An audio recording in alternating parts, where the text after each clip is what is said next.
Oh, there we go. We're live. We're live. We're live. We're live. Welcome to another live feed with veterans for. Finish it off, Simon. Veterans for truth and freedom. Right. I love putting people on the spot like that. Right. Freedom. We're here again tonight. Obviously, if you watched last week, you know Simon Bean, and if you've been involved in this movement for the past 3 years, is it 3 years now? It's coming up to 3 years, isn't it? Yeah, you know there. Simon anyway. He is one of the most prolific activists among the veterans. He's done so much for veterans causes, and obviously served in the British Army for 22 years. We've also got Keith Jenkins. Now, Keith Jenkins basically took charge of what we asked people to do in January 2018 and right the way through sort of June 2018. He joined UKIP and he got himself elected, and he's going to tell you exactly how he did that and what effect he's having, or what havoc he's creating in the council up in the northeast of England, particularly for the Labour Party, which is what it's all about. Micky Hopper was, I believe, a British champion heavyweight boxer in his younger days. He can still do it. He can still do it a bit now. And Micky is also a UKIP councillor up there in the northeast of England. And Micky's got some very, very good ideas about how we can take our country back. So we'll start off. I'm just going to ask Simon, if you could do us a favour, just give us 2 or 3 minutes about your background, what brought you to where you are now, and what got you involved in this movement. And then obviously we'll go through to Keith and then Michael as well.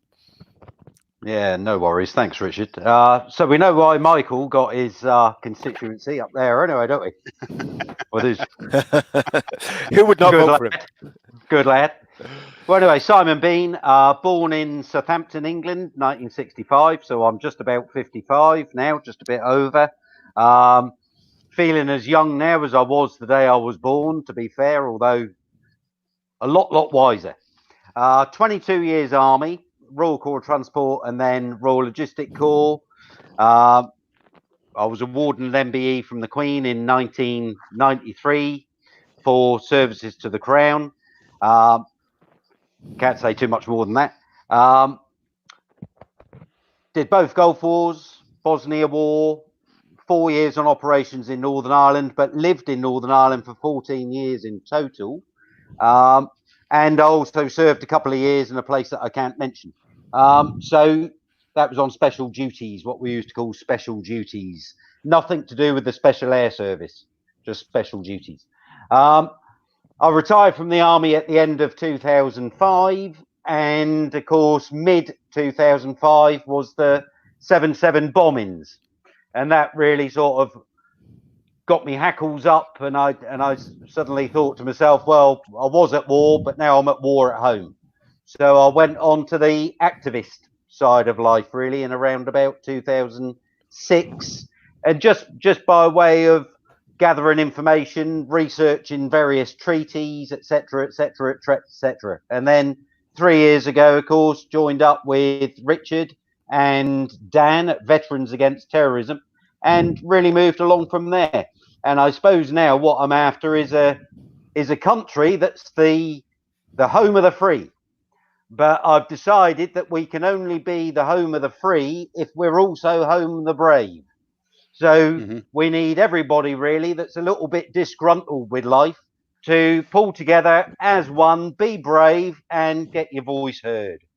And that, in a nutshell, was about it. Brilliant, thanks, Simon. And on to you, Keith. If you just want to tell us your background, what got you involved? I think were you involved with the football lads and the veterans at the beginning, and then obviously went into politics? You want to tell us a bit about that, but also your background, and then how you became politically active, and how quickly that happened. The reason I am here today is because of Sunderland Football Club. And what happened was, obviously, a married man. I was one of them with my head in the cloud and living in a bubble. Knew nothing about politics. Voted Labour all my life. Up until 2009 was the last time I voted.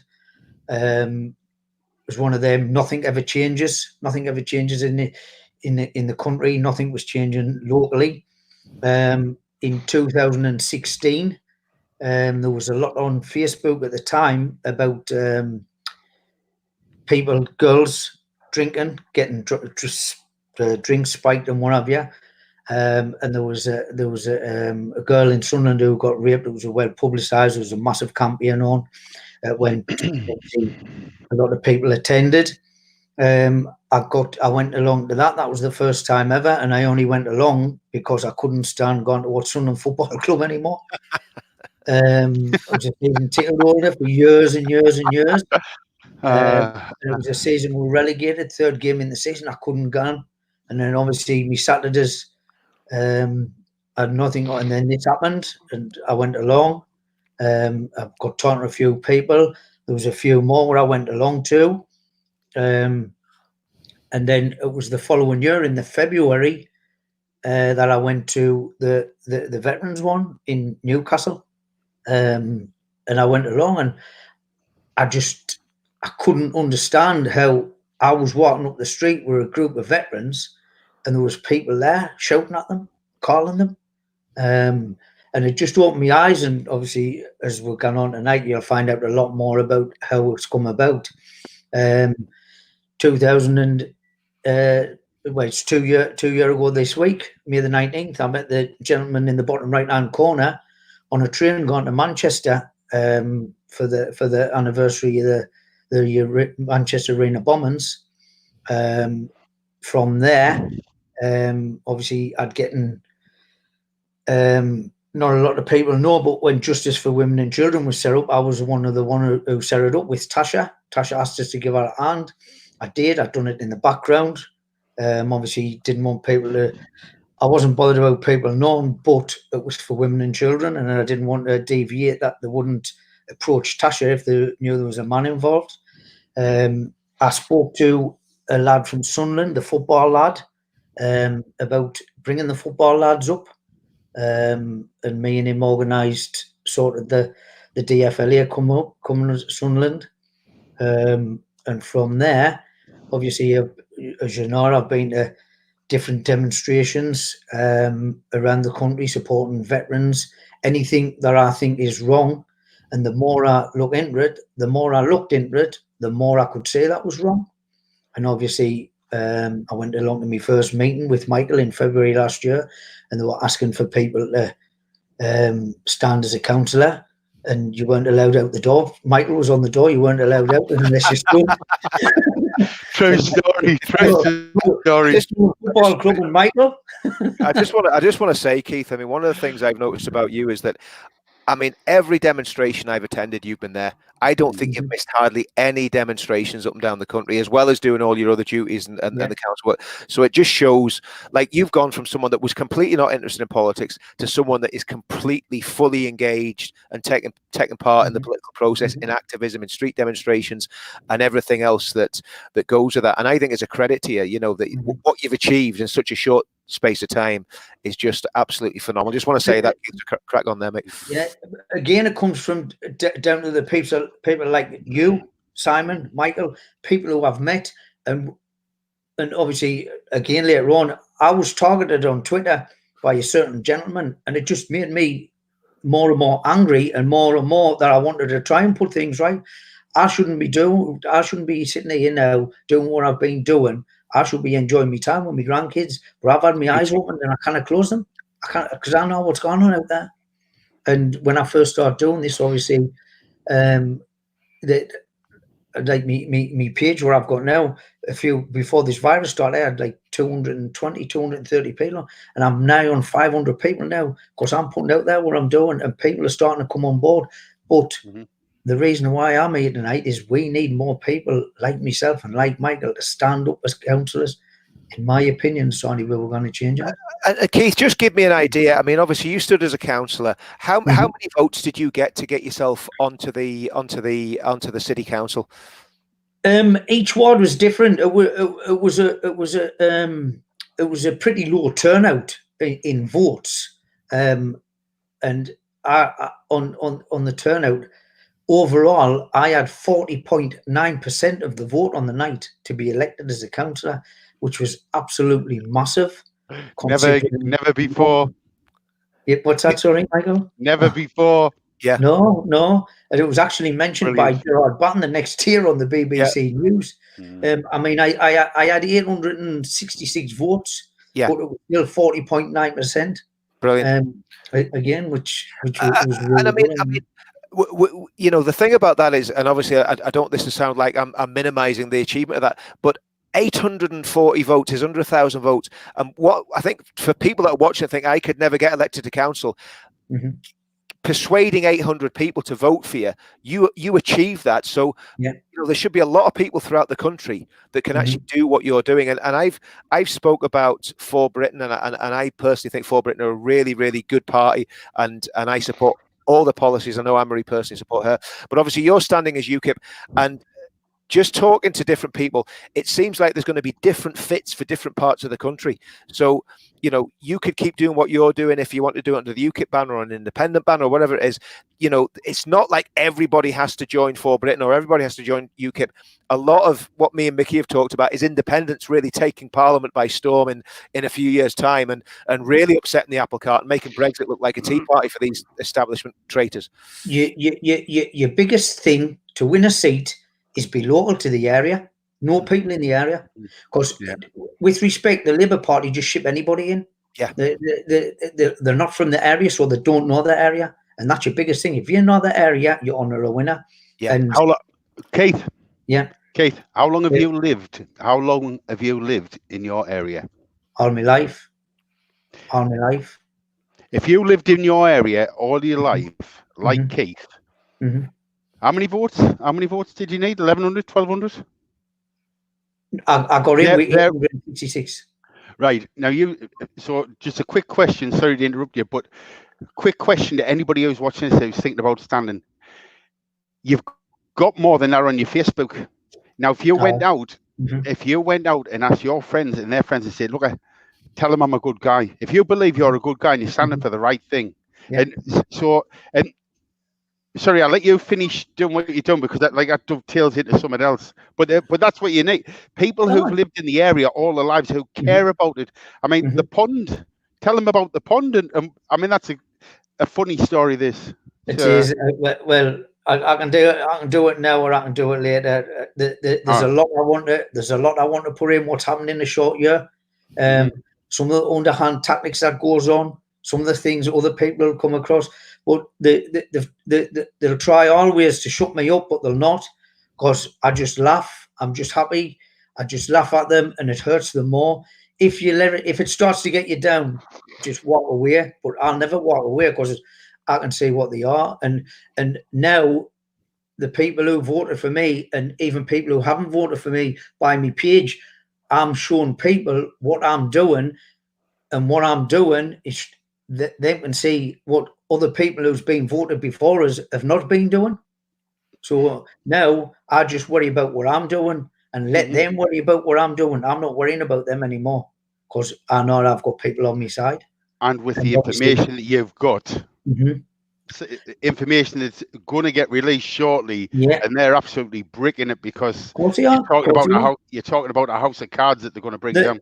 In all honesty, I'll touch on it later on. In all honesty, the thing I forgot about it, the thing, it's just gone away.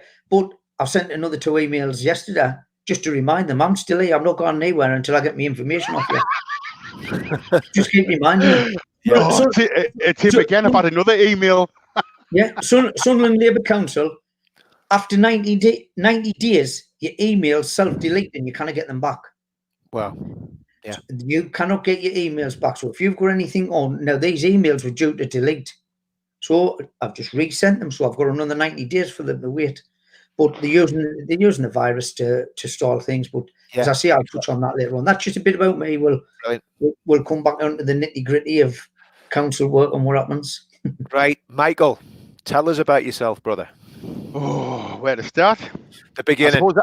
I'll tell you what, I suppose a good starting area. When I was first asked the question why I got involved, I used to just say it like it was the quick answer, like everybody, until you really start thinking about it. It was the Manchester bombing. 3 words that changed my life. Now, it's the 22nd of May, at 10 to 11 at night, I received a phone call off my daughter. So that's what are we on now? Wednesday, Friday. So tomorrow, 3 years ago, on the 21st of May, that was my 50th birthday. And then the day after, we had 2 bottles of wine left. The girls did a little bit of hooky from school because they were only 15, 3 of them. One of the mums took them down, and they went, oh, it's great, I'm getting photographs, it's great, it's brilliant.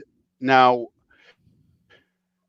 I mentioned to you, if say I'm a bit of a film buff and I love analogies, because to me an analogy is a way to be able to get something across.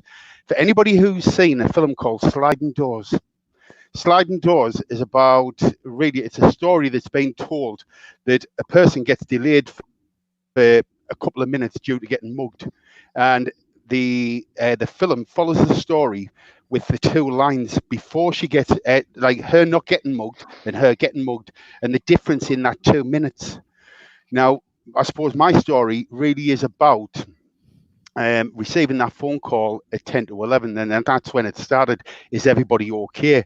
Because BBC, which I'll touch on again, another thing why I'm passionate about what I do, is they were reporting a speaker had blown up. Now, I said to my daughter, they're saying there's a speaker blown up. She says, Dad, there's blood everywhere. So I'm saying, right, okay, find the quickest way out. You and the girls, do you know where Julie's at? Yeah. Julie was supposed to, luckily, Julie was waiting outside of the arena, and she was due to pick them up at that time. And the only reason my daughter wasn't in the reception, now, when I tell you this, I don't want sympathy. I am not a survivor. I'm not like I'm not a victim. I tell you what I am. I'm a fighter. I'm somebody who says, hold on a second, I'm not having that. Let's get at it. And that's, what is it? Stand, protect, fight. Stand, fight, and protect. Stand, fight, and protect. Absolutely. Yep. There's no running and hiding. There's no running and hiding up in the northeast. None at all. Absolutely. So anyway, the last song had come on apparently, and Ella said, oh, I need to go to the toilet. Desperate to go to the toilet. A friend grabbed her by the arm. They were sitting in the seats just above reception, where the bomb went off, and grabbed hold of her arm and said, oh, it's my favourite song, it's my favourite song. So she danced with her for 30 seconds. In that 30 seconds, that was when the bomb went off. Now, for anybody who's listening to this story, now imagine that was your daughter, that was your son, that was your mother, that was somebody you love, and you didn't get that 30 seconds of delay, and we would be having a different conversation. And my heart goes out to the people who didn't get that delay, all the people that died in Manchester. So that's where my story started. And for the first... So, Mick, just to confirm that, if your daughter had not gone out of that foyer, she would have been there when the explosion happened. She'd have been on top of it. Oh, we wouldn't. When she told me where she was and exactly what happened, I have I'm under no illusions that she wouldn't have been back now. My goodness. We'd have been having a different conversation. Now, so from that, I've got to be very careful. See, although I am emotional about it, I've got to be very careful not to touch on too much emotion, because a lot of people watching this will say, what's he bleating on about? You got his daughter back.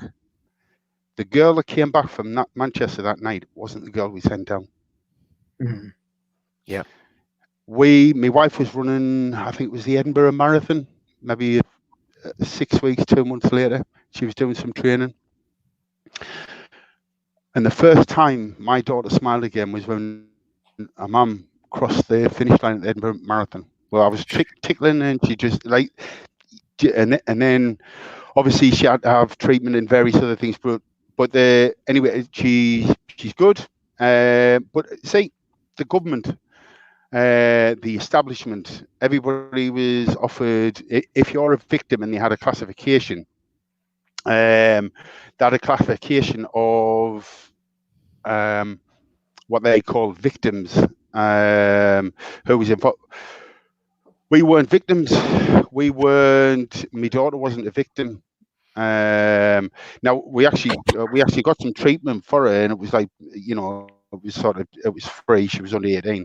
But then, so from that night, I really got my head down. Now, if I go back to the 21st of May, my 50th birthday, this was the day before the Manchester bombing. I'm going out to work every day. I have no real interest in politics, none. Although I knew who the Prime Minister was, I knew who the Chancellor was, I sort of had a rough understanding. I have a couple of friends that work in politics, and it was all so boring. And I just didn't understand what politics was. Now, if I said to you, let's replace the word politics with 2 words, your life. Your life. Very good. Are you trying to tell me that your life isn't important? And this is what's happening. Politics is controlling your life. So when you say to me, I'm not interested in politics, I say to you, you're not interested in your life. I'm not trying to shame you. I'm trying to put it in a different way so that you understand that I'm here for you and I want you to be here for me. Do you know what? All of us in it together. No matter what happens, if it takes another 10, 15, 20 years, God willing, I won't stop. I will not stop. Now, then, so we fast forward about, I think it was about a month, and there was a demo getting organised down in Manchester, and it was a march of respect. And I thought, I think I'd been to the second Chelsea one. I think that was my first demo, the second Chelsea one in Sunderland, and that was that was what Keith was referring to about the rape of a girl over in Sunderland. And I was looking, I was thinking, it's just not right. You know, when you're looking for paces and different things. I mean, I spent a month when this is the media generating hate, Muslim bomber, Islamic terrorism. And all this, and I'm thinking, right, all right, then. And then we told it's like, oh, he's mentally ill, or he was, he's an extremist, and it's a one-off. So I sit down and I look for other fighters. I don't look for victims. I don't look for survivors. I look for other fighters. And then I hear what these people, their stories. And their story, like sort of, I'm standing there. I was at a demo in Manchester, and there was a woman there that was supposed to be. The head of an organisation was supposed to be there. I think it was the FLA or the DFLA, I can't remember.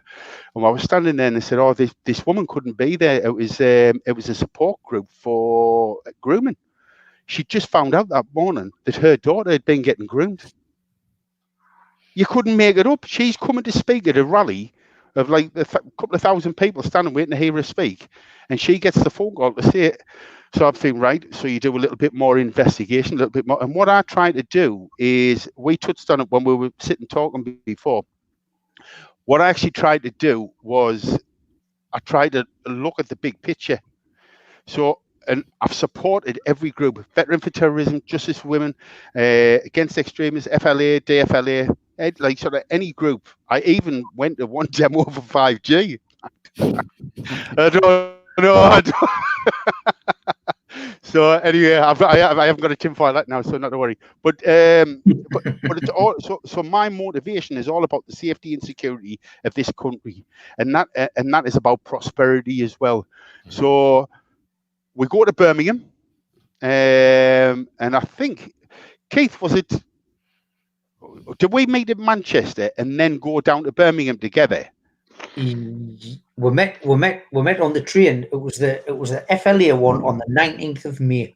And then, because I remember Joan was there, and that was another one where we went and we had flowers, and we were going to march up to the station, and the police stopped us and put us on a bus. It says you cannot march. So that's right. Yeah. There was about 10, 12 of us went on a bus. What the police put on, took us up there, brought us back, and as the speaker was on, who comes down the corner, marched towards us. The police had marched them and led them towards us. I'll let you guess who it was. Yeah, stand up to racism. Bingo. So you've got that. Sorry. Yeah. And that was at a rally for the memories of the people who were killed the year before. And just for anyone that doesn't know who Stand Up to Racism are, they're a far left organisation that opposes anything that is standing for decency or patriotism in the United Kingdom, including the football lads, the veterans, all the other groups that have been formed. They've gone against us from the very, very beginning, and they are just a far left group of scumbags that want to stop us as you know, having our peaceful right to protest. And I think the other frightening thing about stand up to racism is that their press releases get into the local press, get into the national press as if they were fact. They've been supported by both Labour and Tory governments in the past. They are hardcore communists. They're also infiltrated by Islamists, and of course, nobody's talking about this. It's, you know, it's just because the name "Stand Up to Racism." Everyone stands up to racism. We all want to stand up to racism, and even calling themselves that name is an insult to anyone who genuinely stands up to racism. Sorry, Mickey, go on ahead, mate. I've just had a So. I go to a demo down in there. I go to a demo down in Manchester, and then the first time, talking about that woman, but there was another one. It was a march of was it respect? Now, some fellow who I'd never heard of. Apparently, like sort of, he was heading up this march. I drove down in my van because it appealed for all the families, friends, anybody who want to show respect, go down. There was a whole load of people are standing, and this I was standing talking to this fella. He had his band on the top of the thing, and I think it was called the March of Silence. And there was loads of people with Zimmer frames. I couldn't believe it. Anyway, all of a sudden, everybody started cheering, and then there was this chant.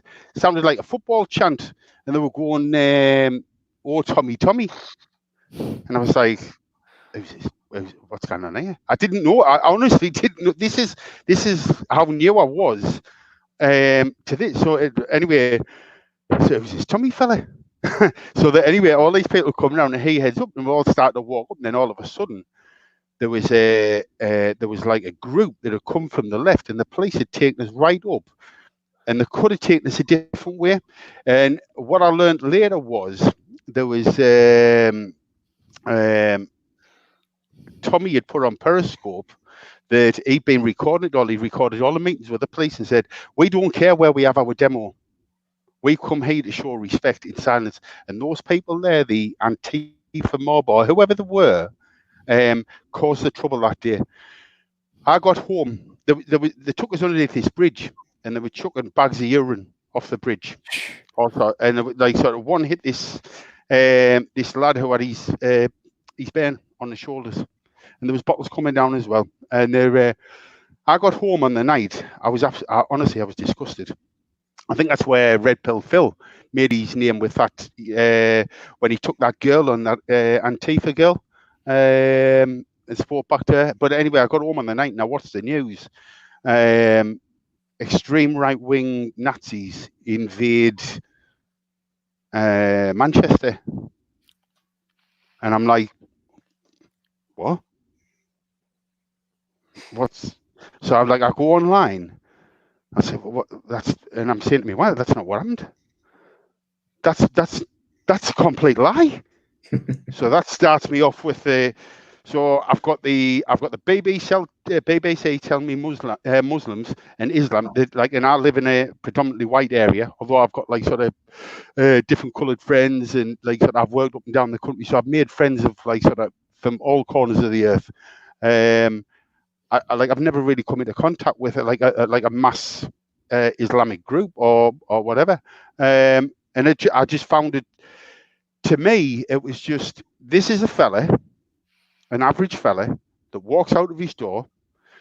His aim is safety and security. His aim is, like, as far as I'm concerned, I'm an arrow. I'm shooting straight because I want my kids to be safe. Because if my kids are safe, your kids are safe, we live in a safe environment. So that's my motivation. And they're all telling lies. And I'm like, well, this cannot be right.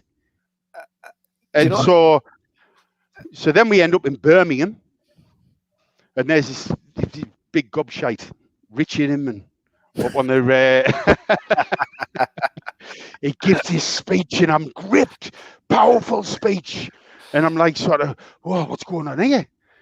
Mm-hmm. And then I get introduced to this fella who's an ex-Muslim. You introduced to me, Richard, and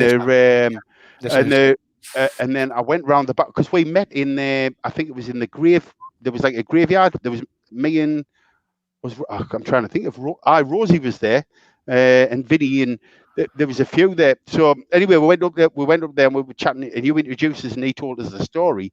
But I'd also been introduced to Gerard Batten that day, got me photograph taken with him, and I said to him, what do I do? And he says, when you get home, get on the internet and find out where your local branch is. I says, okay then, okay.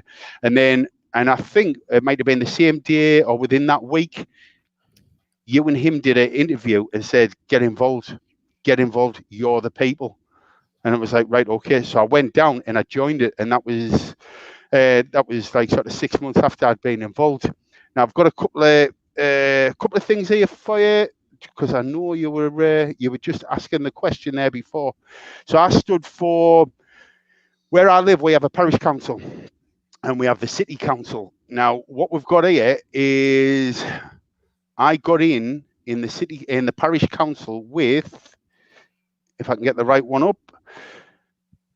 So these are results. So UKIP 297, Labour 264, Labour 230, UKIP 238. I got the 238 out of the UKIP, so I beat the Labour guy by 8 votes. And I've just realised when I looked at this today that the reason why the woman, they were a husband and wife team, and she glares at me over the table every time I go in because I stopped the husband getting the seat.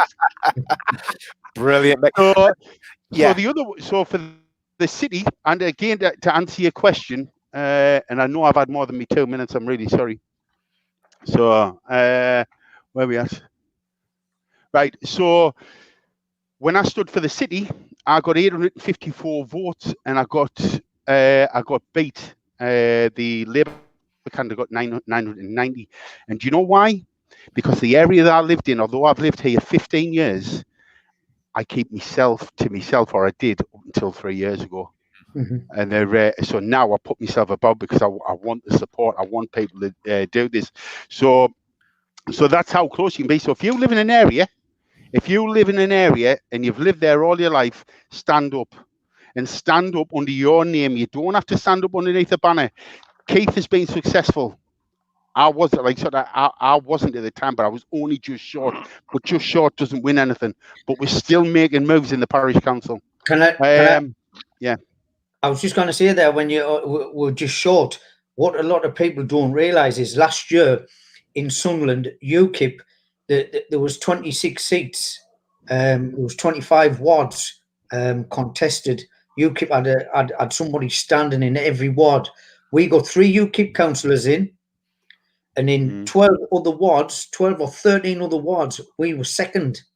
We were second behind Labour. We were the second biggest party in Sunderland local elections last year after Labour. I think Labour touched 22,000 votes and we were 18,000, which, given the time we had we only had 2 months before the election, we gone out, and this time we've got a year. Obviously, it's failed, so we've got another year. So we've got a UKIP, or even if you're independent, can and start putting yourself about now. The only time you'll see anybody, any other party on the streets canvassing is just before an election. Here's a statistic for you, just before you crack on. Quick statistic. 75 seats in Sunderland, and predominantly Labour had them seats. Nobody else had them. There was the odd Lib Dem and the odd Green every now and again. They are now down to 51 seats. They need a majority of 38. So we have 13 seats shy of gaining control. When I say we, I mean the people who were standing up, not behind a party, are people who were standing up because they want the better for they want the best for the place where I live. If you want to know why things don't change in your local area, because you're not standing and you're not talking, you're not saying. All the people that you know, they all say, why does it, you all talk about the same things? Get one of you to stand up, and all of you pitch the ideas to them. All of you go out and say, right, I'll come out and help you lift it. I'll come out and talk to people. This is, I mean, whenever I just to I suppose put a bit of context in this. Whenever the veteran was started. I mean, obviously Dan McDevitt and Sean Smart started Veterans Against Terrorism. I came on board, I suppose, after a couple of weeks. I saw them on Facebook, and again, came on board because I'd seen what had happened in Manchester and the other terrorist attacks, and just the threat we were under. And I thought, Veterans Against Terrorism, I'm against terrorism, particularly Islamic terrorism, with all terrorism, and that's the place for me. So I helped them with the mission statement of the website, and being spokesman, making speeches, that sort of thing. But one thing I got very early on, because of me living in Northern Ireland, I realised that there had to be a political way forward. Because if there's not a political way forward, what happens to the street movement? It either fizzles out to nothing, or it goes down the road that happened in Northern Ireland, where they end up as a very sinister sort of terrorist group. And I thought, well, we can't have that happen, because that doesn't achieve anything. You see headbangers on Facebook all the time saying, I want a civil war. Well, good luck to you on that one. Ask Simon Bean about a civil war. Ask me about a civil war, because we both basically one in Northern Ireland, and then obviously Simon went through one in Bosnia, and seen what that does to a country. So any headbanger out there that wants a civil war, take yourself off to Iraq and fight ISIS or something. Don't bother bringing it to the streets over here. Dan's speech was very powerful in Manchester, wasn't it? When he stood there and he said, have you been involved? Have you ever picked your friends up in bits? Exactly. And I tell you what, you never know who you're going to influence until you open your mouth. And I stood back and went, that took the, if you like, the hate out of my system when he said that. And I said, we need a political solution. And that's the thing. I mean, and that's what that's why we started the initiative with UKIP, and we talked to Anne-Marie at the very beginning as well. Yeah. But obviously UKIP at the time, because they were a national, they were a well-known brand in a national party, we went with UKIP, and Gerard obviously was very, very open to what we were doing. So that's the kind of context of how everybody got involved in the political process. I want to move things on a little bit, if that's okay. Obviously, what I want you to do, Mike, at the end is, if you could, and it means that people are going to have to stay and watch to the end, and the viewers are staying pretty steady around 60, which is good enough. And what I want people to do is watch to the end, because Michael does have a plan of how we can make this national. It's all right doing it on a local basis, and it's brilliant doing it on a local basis, but the way to really change things and really terrify the establishment is take what we're doing and nationalize it and get it right through every single country in the United Kingdom, from Scotland, Wales, England, and Northern Ireland. And I want you to talk about that at the end, Mick, if you could, mate. So I've got a few questions that I want us to look at tonight. And I think one of the biggest scandals that we were all, quite apart from the terrorism, one of the biggest scandals that we've all been galvanized by has been the grooming scandal. And again, as I said, I think I said it in Birmingham, when I was a youngster, grooming was something that your mum went to the beauty salon for, or went to the hairdressers for. It wasn't the racist rape of little children, which is what grooming is called. They call it grooming. It's just dirty racist rape, and it needs to be called out for what it is. But what are our thoughts about the grooming, and what can we do politically and on the street to deal with the grooming situation? And also, does someone want to mention what happened in Barrow tonight? Because again, that's a breaking story that we just got in. Well, let's just go out there and string them up, Richard, as far as I'm concerned. If you want my opinion on it, let's go out there. We know who these grooming people are. We know who these child rape gangs are. Let's just go and get them ourselves. If the police can't do their job, and that brings me on. We're living in a bit of a police state at the moment. Yeah. The police are doing everything that our mainstream government wants them to do. They're not obeying their own rules as policemen. They're obeying the rules as police officers. They're arresting people and fining people under acts of law and not under statute law. So they're now having to turn around like yesterday and say, we're going to rescind all those arrests. We're going to rescind all those fines that we've dished out over social distancing, because social distancing isn't a law. It's only an advisory thing, and you cannot be charged over an advisory thing. You had yesterday, Derbyshire police, believe it or not, are picked up in a tweet yet again. Now, they've already been picked up because they were flying drones 2 or 3 months ago, spying on dog walkers on the Derbyshire Dales, and then swooping down, capturing them, giving them fines because they were walking on this huge expanse of hundreds of square miles of nothing on their own with their dog and weren't observing social distancing measures. Now they're in the news again because they're on a manhunt, believe it or not, for a kissing truck driver. Oh yeah, A truck yeah, driver in Derbyshire. Yep. Wasn't sure whether his truck would fit under a bridge or not. So an old lady in her 70s guided him through the bridge without damage. He jumped out of his cab and, like truck drivers do, give her a quick peck on the cheek. That's now led to a countrywide manhunt for this phantom kissing truck driver. Well, if they can put as much effort into tracking down a truck driver that kissed an old lady on the cheek for saving he, his company, and probably the country a bundle of cash, then why can't they put the same amount of effort in? Go and catch the grooming gangs. Go and catch the rapists, the child rapists, instead of turning a blind eye and saying, oh, we can't get involved in that. That's a no-go zone. You're a police officer, for Christ's sake. Simon, Go to the no-go zones and fight the corner. Simon, they don't have to go and catch them. They know who they are. Well, there you go. I think from the point of view of what we do about these, I mean, I think specifically with the grooming side of things, I mean, basically, these groomers, some of them not just raped these girls, but murdered these girls, particularly when you think about the cases in Telford. And what I've called for, and I would still call for this, is the reintroduction of the death penalty for paedophiles who murder the children that they rape.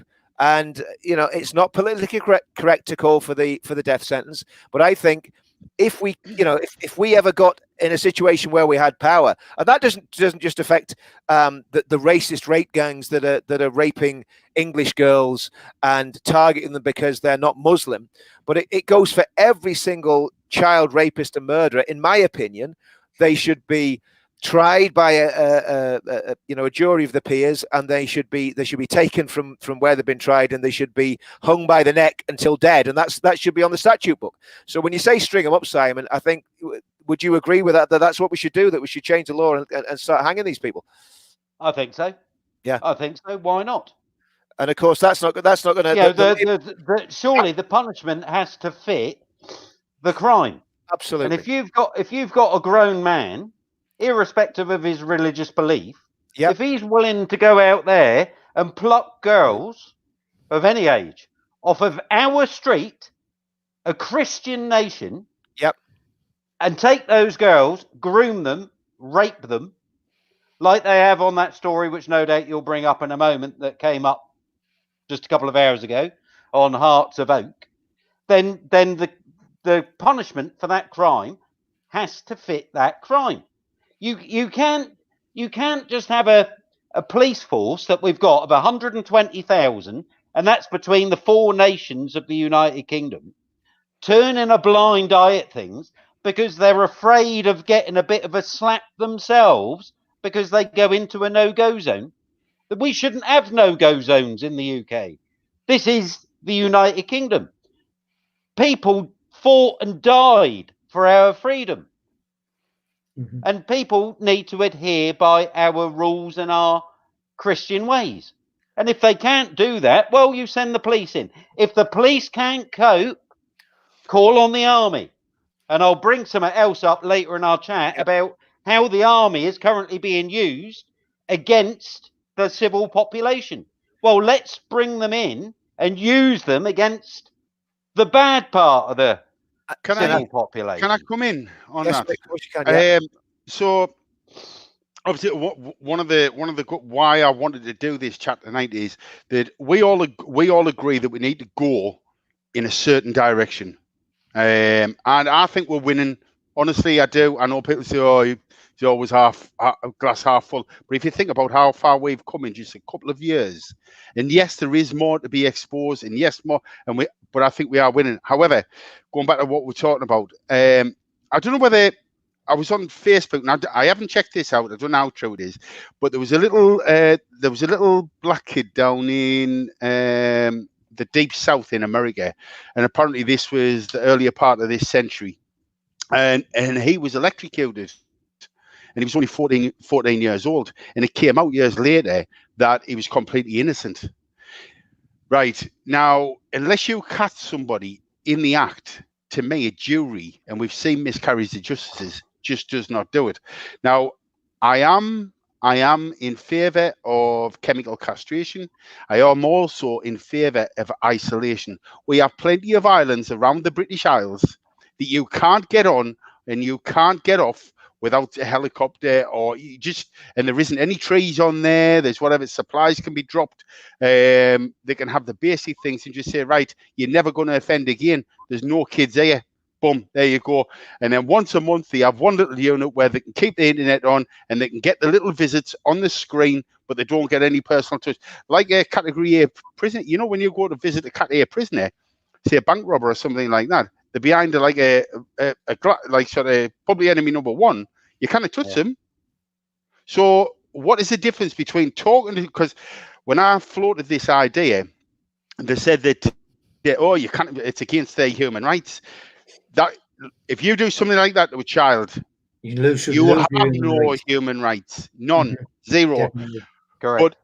But again, it's about 100%. It's not about suspicion. It's not about we know he did that. It's 100%. We know the Manchester bomber committed that crime. How do we know? Because we picked bits up, and we know we've put them back together and said, "Oh, that's him there." And we know his brother's involved as well because they've got the communications. So, see me point. If there's something 100%, yes, I'm not like said. I don't. Can you remember when we said, "Oh, we need to do something"? And everybody was saying we should storm Parliament. And I said, "Well, what are you going to do then? What do you mean?" I said, There's two options. You storm Parliament, and you win, and you kick all the MPs out. Who's going to run the country? You. What's going to be your first job on Monday morning? Oh, I don't know. Right. Second option, you storm Parliament. What's going to happen? You get beat.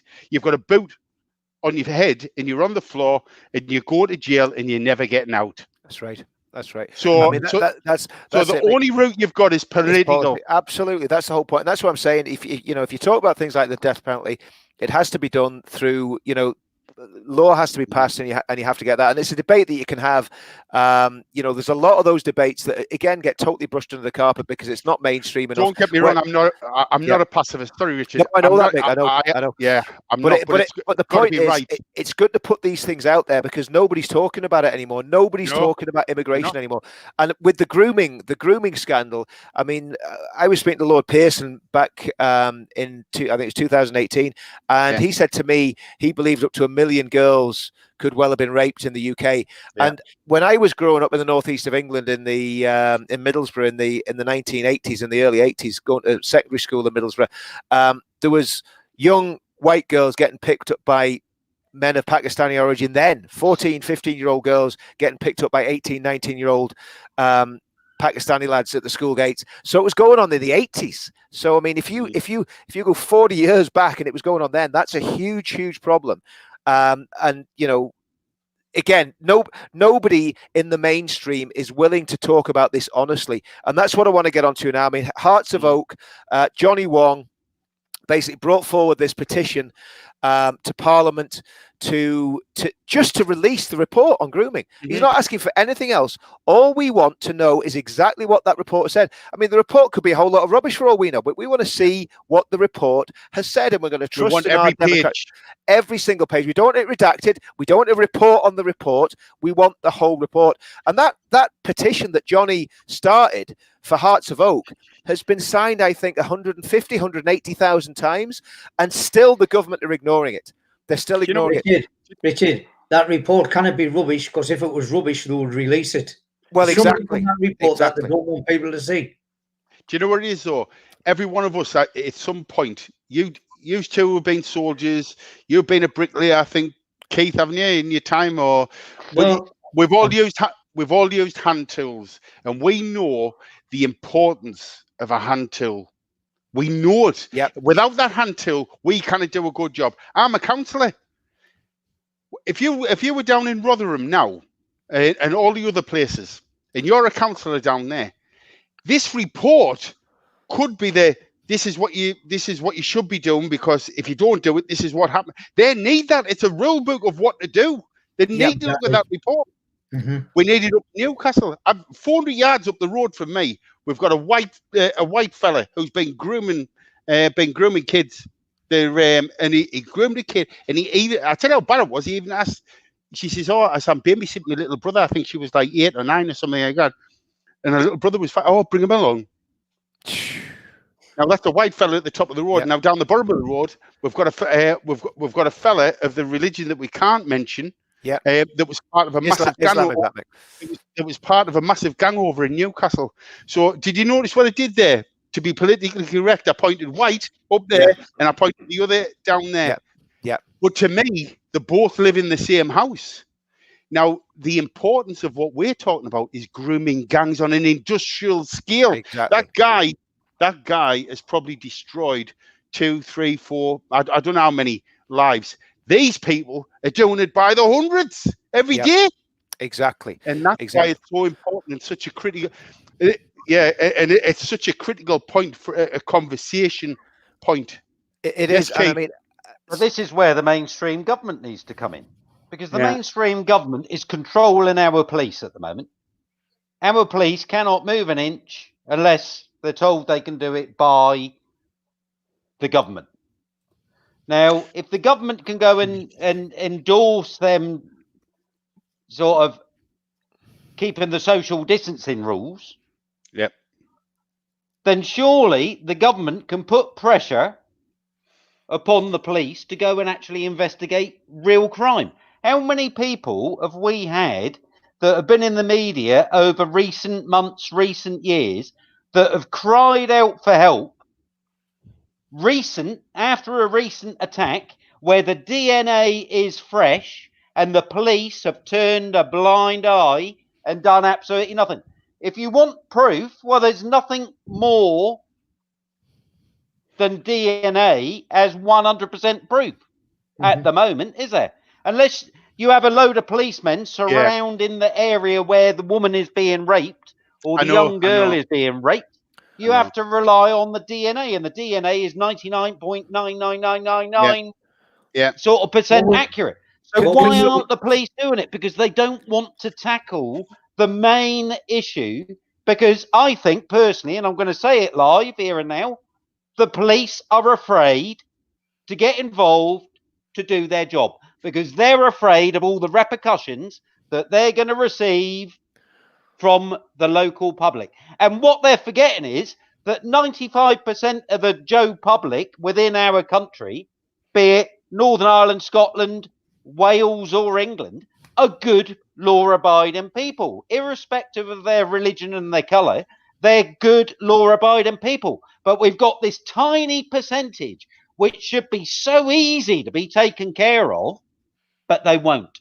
And I think the question that needs to be asked is why? Who is controlling them? That said, the rape gangs in Rotherham, which were mainly from a Pakistani Muslim background, there was a huge percentage of the men in Rotherham and Rochdale and Telford who, out of that community, I mean, it was off the chart. So it wasn't like a small minority of men in that community. There was a very, very large percentage of men from that community were involved in this, because it's gang related. You see, it's related to the same sort of criminal gangs that are dealing heroin, that are running these sort of money laundering operations in chicken shops and so on and so forth. So a lot of those people from that community were actually involved in this. I haven't got the statistics to hand, but it wasn't just a small minority of those, that demographic in that area. It was a very, very large number of those people, and that's the frightening thing about this. I honestly think, because we've never looked at this in Bradford in a big way. 27 people were arrested yesterday in Bradford for on grooming charges. One of them's a 16-year-old. Yep, we've never looked at it in London. imagine London. Imagine if you went to Tower Hamlets or you went to one of those areas in London. And of course, like we've said before, there's a lot of abuse going on within that community of their own children as well. So, I mean, it is a huge, huge problem. And it has been brushed under the carpet. And it's been brushed under the carpet for politically correct reasons. Now, we're just as much against paedophile priests, white paedophiles. It doesn't matter. But the reality is they're not getting their crimes covered up by the state. And this is the scandal of this, that this has gone right to the very, very top of certainly of the civil service, and almost certainly government ministers have nodded and winked to the police and to the social service, said, keep this quiet because we don't want all these terrible white racists going and attacking their Muslim neighbors. It's never happened. It's never happened, or very rarely has it happened that there's been any retaliation. Having said that, I'll be honest with you, I don't think there would have been a grooming scandal in Belfast because they have different ways of dealing with things like that over here, but that's another story. The way forward, we need this report. We need every page of this report out. And if there's any more reports coming, when the public needs to be made aware, we can talk. We all know what's going on, and we all know it's hidden at the top. It's hidden at the top. They know what the grooming gangs are doing, and they're letting them away with it. And hopefully, this report will point people in the direction of who really is protecting. It's Labour and Conservative. It's Labour and Conservative. Sorry, can you give us 1 second? I'm just going to use crack on. I just need to nip out the room a second. No I'll problem, be back in a minute. Sorry, go for it. So the question then is, what do we actually do about the situation? And Keith, I think you've been talking to people about what you could do in terms of. Or do you want to let Micky come on that in a minute? It's about what you can do at council level. Yeah, I'll let Micky. Michael explain when he comes in. We'll let Michael explain. But what Hearts of Oak are calling for, and Veterans for Freedom, Veterans for Truth and Freedom would wholeheartedly support this. I'm sure Simon would agree, because we'd need to get veterans more engaged with this. I mean, veterans have done a great job over the past 2 years standing against terrorism and standing for Northern Ireland veterans who have been persecuted by the state. But what we need to do as a mass group of people, and we need to have Muslims at these protests, we need to have Sikhs, Hindus, Jews, we need to have veterans, we need to get the Gurkhas out, and we need to go to the Home Office. When Hearts of Oak call that demonstration at the Home Office, we need to get masses of people to the Home Office to give the state a real headache. If we get tens of thousands of people on a weekday outside the Home Office, Friday probably the best day to do it, we will create a massive headache for the government, and it will give them the incentive to look at this and talk about it. But Mick, we're just going to go on to the political idea that Alan Craig's been talking to you about, how you can actually get this, how you can actually have an effect at local government level, getting the matter brought to government from a local council. Do you want to just talk about that a bit? Yeah. So Grooming. One of the problems, one of the problems that we have, with being listened to is, it's like the old commercial on the TV where the one guy of the union shouts to the elephant, move, and he can't hear, and then loads of people. So it's the exact same idea. We have sent the word out that we, as councillors, independent, whoever you are, if you want this grooming report out, if you're a councillor, send Richard a message. Just need send Richard. I know I've just read it myself.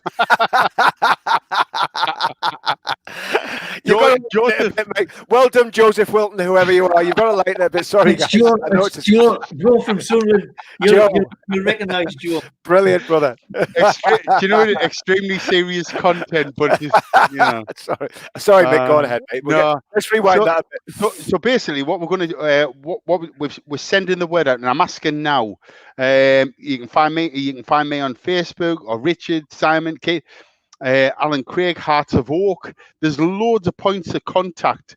Now, what we need is, if you're a sitting councillor, you need this. I'm calling it the rule book now.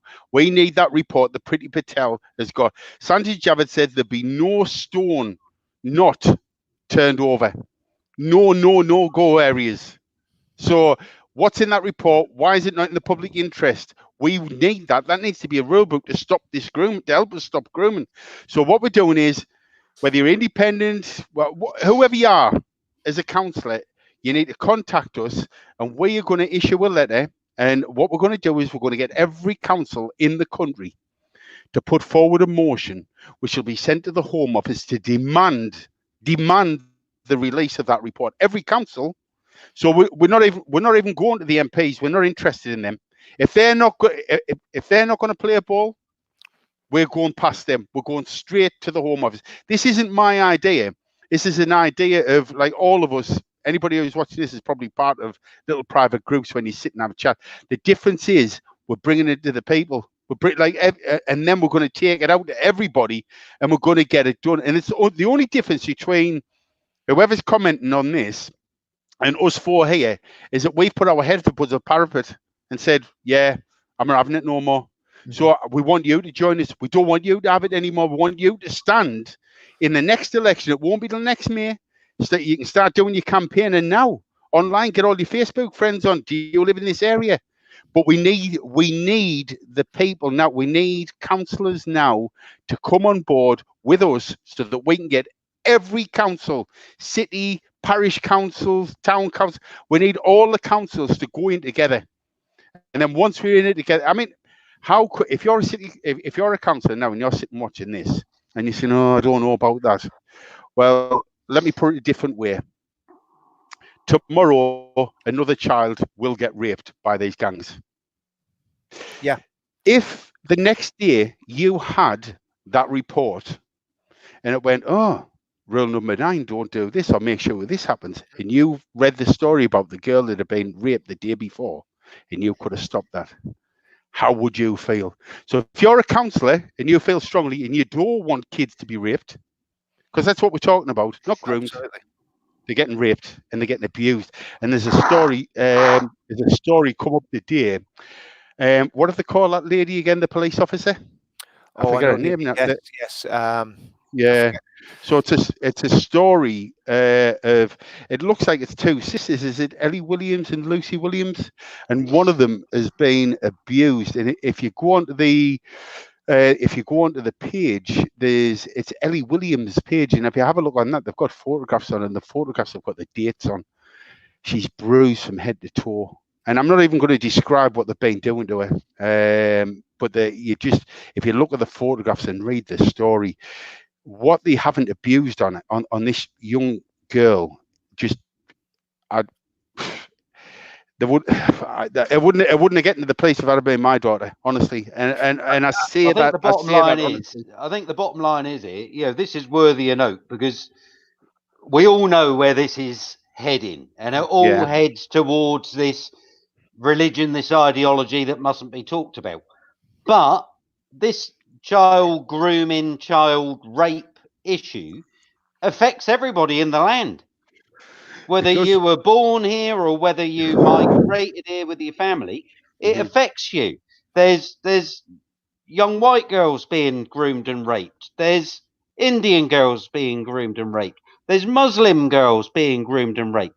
So, it doesn't stop. There's no brick wall, is there, between each group of people that are involved in this? It's right the way across the board. So for once, this is an issue where every single man jack in the land can form as one and go and put this on the table of Priti Patel at the bloody Home Office. I know there's going to be a lot of groans, but Donald Trump addressed the UN, and one of the things that he spoke about was the trafficking, and he said, I want to make sure nobody can get across that border. Why? Because the majority of the kids that's coming across that border are getting trafficked. Yeah. Yes. And this is something that if we're going to talk about left and right wings of the political spectrum, they say, we need to save them. We need to help them. In actual fact, we're bringing them in. We're getting them addicted to drugs, and we're sex trafficking them. Not all of them, but a large percentage of them. And even if that's happened to one, and this is a city, these fruit pickers. There's been like 70, 80,000 fruit pickers coming in every year.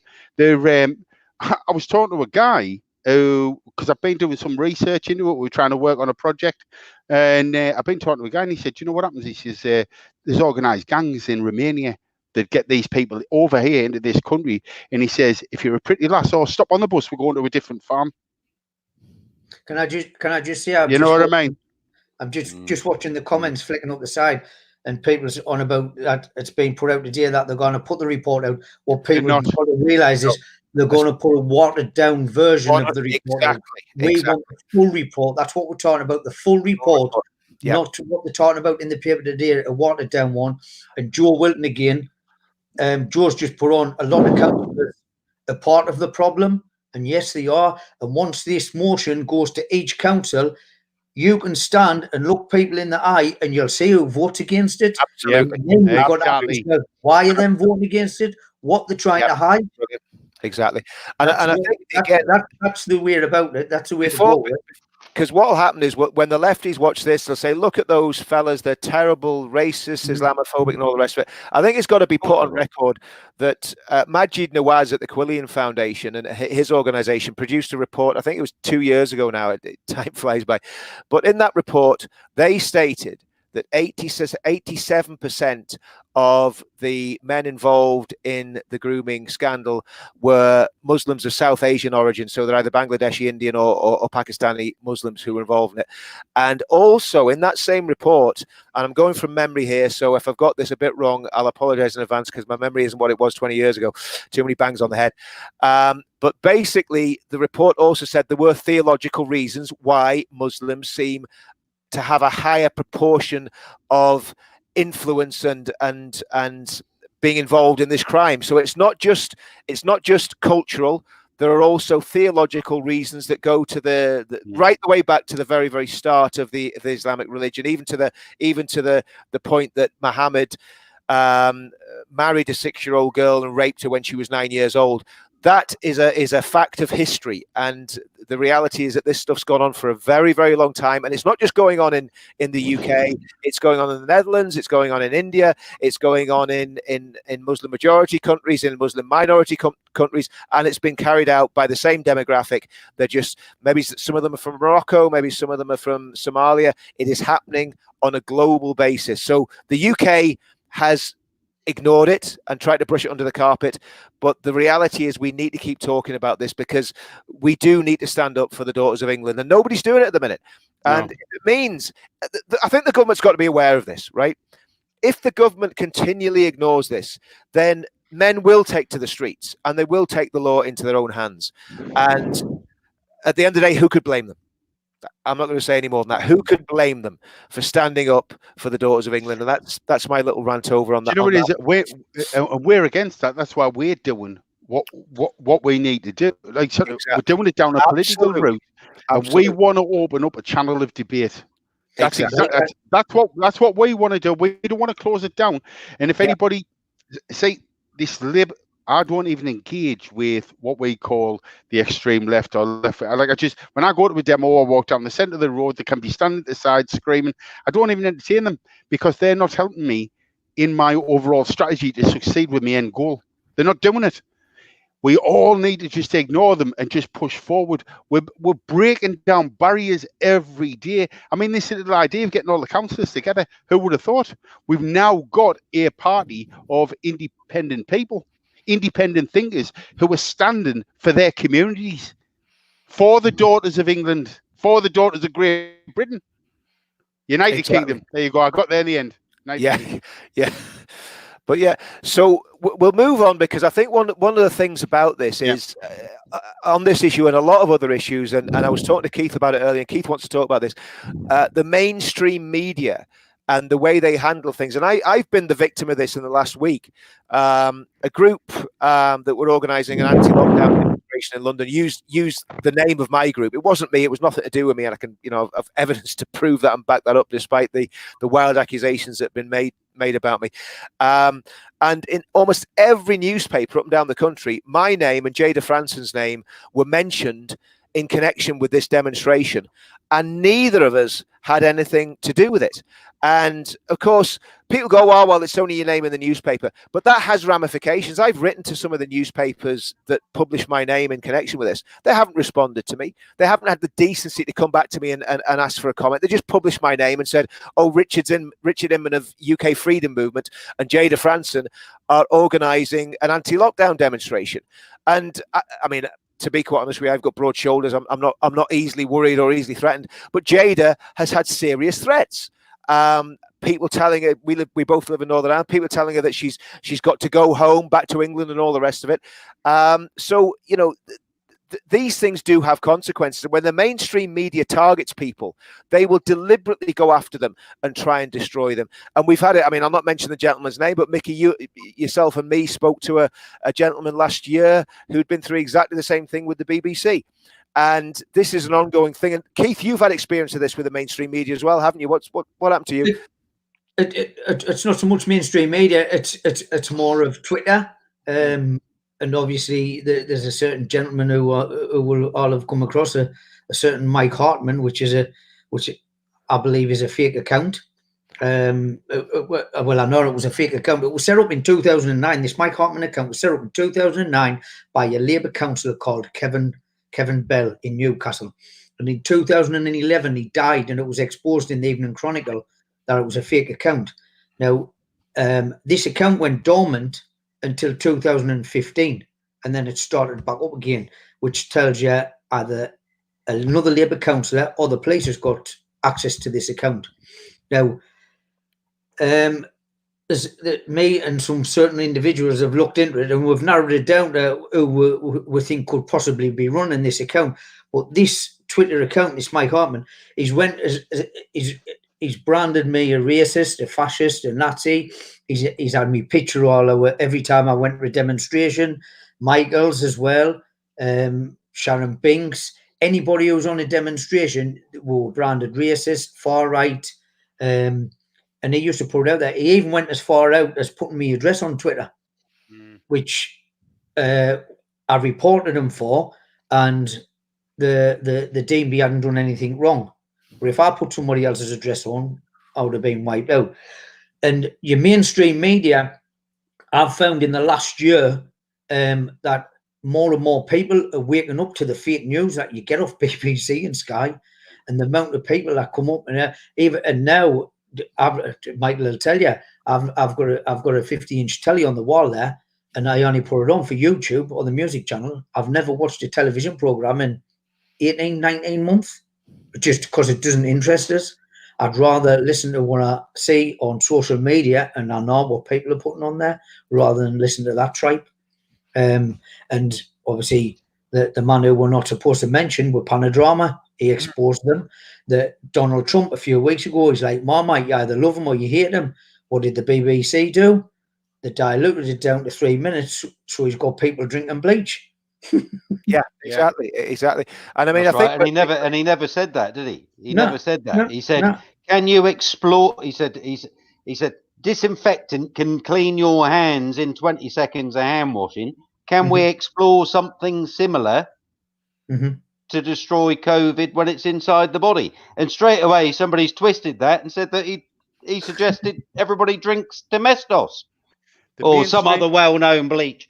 How ridiculous is that? You know, it's there in plain sight. You see it every hour. It's repeated on Sky. The mainstream media are directly responsible and derelict in their duty of care for the people of this country. They're directly responsible for the hate that they're generating. Now, let's touch on.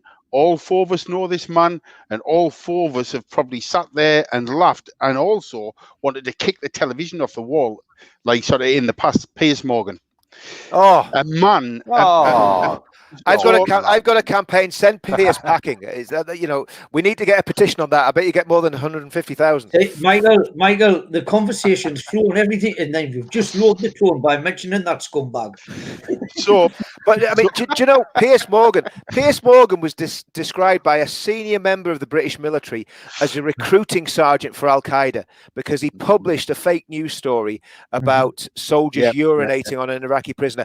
And Sean Smart, who was a member, and Dan actually, both members of the Queen's Lancashire Regiment, members of that unit were killed in Iraq as a result of people acting on that sort of information, that sort of propaganda. Now, you'd expect that propaganda from ISIS and Al Qaeda, but you wouldn't expect it from a supposedly respected newspaper editor in the United Kingdom. And that man's career should have finished when he slandered those British soldiers that were taking part in operations in Iraq in whenever it was, 2000. What about the phone hacking? Well, exactly. That's another thing. I mean, the phone hacking, you know, and again, he is in a position of power, and you know, the influence that man has is absolutely ridiculous. Thankfully, less and less people are listening to him, and he's getting a lot of backlash. But I think everybody watching this, go on Twitter and tell him what you think of him, because he'll block you, but he takes it. He doesn't like it. He does not like people attacking him on Twitter. So we need to send Piers Morgan packing. He's a loathsome little slug. He pretended to be a Brexiteer for a while, but we know what he is. He's a lefty. He's part of the elite. He's part of the establishment. He's telling us all that we need to stay in lockdown. Well, it's all right for him being in lockdown in his mansion with his millions of pounds in the bank. Meanwhile, when me and Micky and Keith and Simon are in lockdown, our bank accounts are going down like a thermometer on a winter's day. Yeah. You know. Anyway, rant over. Piers Morgan. If you want to know, Tommy Robinson knew how to deal with Piers Morgan when he waved the Quran in the air above his head, shouting, telling Piers Morgan, "This is a cursed book. This is a cursed book." He said. Piers Morgan, he had to change his underpants after his encounter with Tommy Robinson. Who? Tommy. Who? So I'm not going to start the chant. So if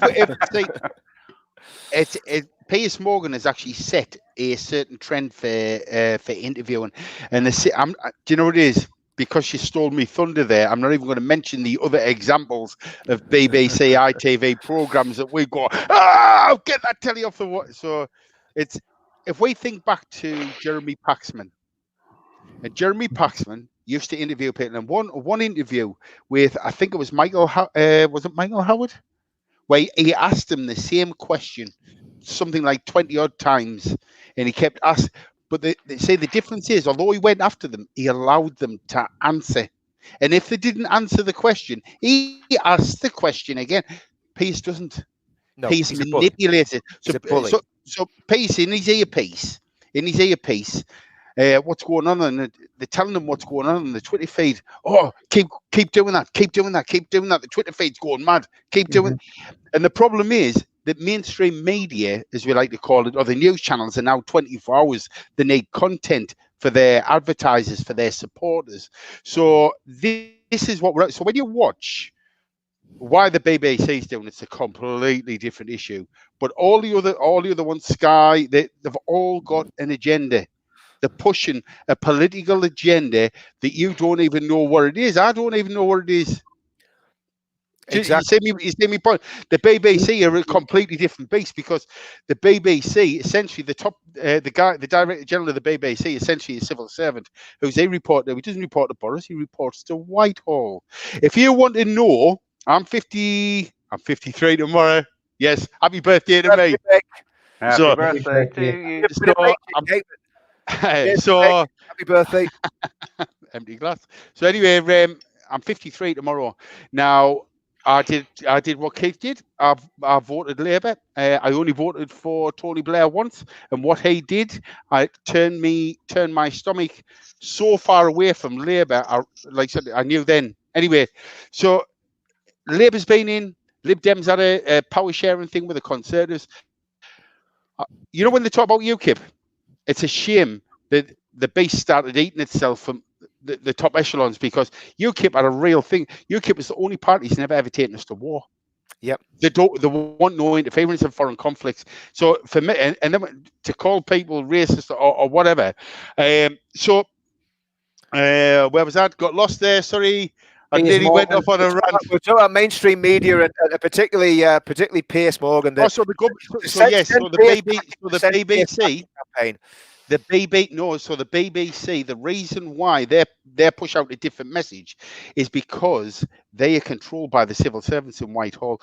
And if you want to know why this country never changes, is because the civil servants, the top civil servants, can only be promoted into that position. They cannot, so Michael Hopper couldn't apply for the job of the top civil servant. So you never get no fresh thinking. You get what do they call it? Institutionalized thinking. And as soon as a fresh government come along and they say, we want to do this, like, for example, I know this for a fact. You know, when all the argument was going on about the PPE, the orders were in weeks ago. They had all the companies in the United Kingdom were saying, yeah, we've got PPE, we'll sell you PPE, good rates and all this, yeah, no problem. So we have plenty of PPE. The tests, the test for positive and the negative, they had that email 6 weeks on somebody's desk that had never even been read. A senior civil servant, do you know what they wanted to do? They wanted to source it from Europe. The tests from Europe. Now, this particular company can actually do 2 million tests a week. 2 million tests a week, and they were ignored for 7 weeks. Yep. They never mentioned the fact that Taiwan offered PPE to the UK for free. And Taiwan also offered up testing kits. And Taiwan have had no deaths. And their COVID-19 case rate has been flatline all the way through. It's complete madness. And yet they have offered everything for free to the UK. And what's the UK done? Nothing. Its own manufacturing companies that was producing PPE that kept saying, we've got this PPE here for you. Where do you want it delivered to? They were completely ignored. So when they eventually sold it to other countries because they had such a stockpile of the stuff, they end up getting criticism from our own government. How does that all work? Our government linked in with the mainstream media is the most crooked organisation in the world. That's the link. Would you agree with my point, Richard, about the civil service, about the multiple governments that we've witnessed over the years, and not one thing has changed? Not one thing has changed. You talked about the head of the civil service, the current head of the civil service. I'm not going to name it, but the current head of the civil service is ex-MI6. Yep. Worked in the Foreign Office. I'll not, again, I don't want to mention his name because obviously these people are extremely litigious and they'll drag you through the courts if you say anything bad about them. But when you have got somebody who has worked for the foreign intelligence services, basically running the government, because the head of the civil service has a lot more power than the vast majority of government ministers, and arguably has more power than the prime minister himself. And that gentleman, the reason we know he was an MI6, he's never admitted it. The reason we know he's an MI6 is because he's head of the Special Forces Club, and the only people who can be head of the Special Forces Club are either people who are in the Special Forces or people who are in MI5, MI6 or GCHQ.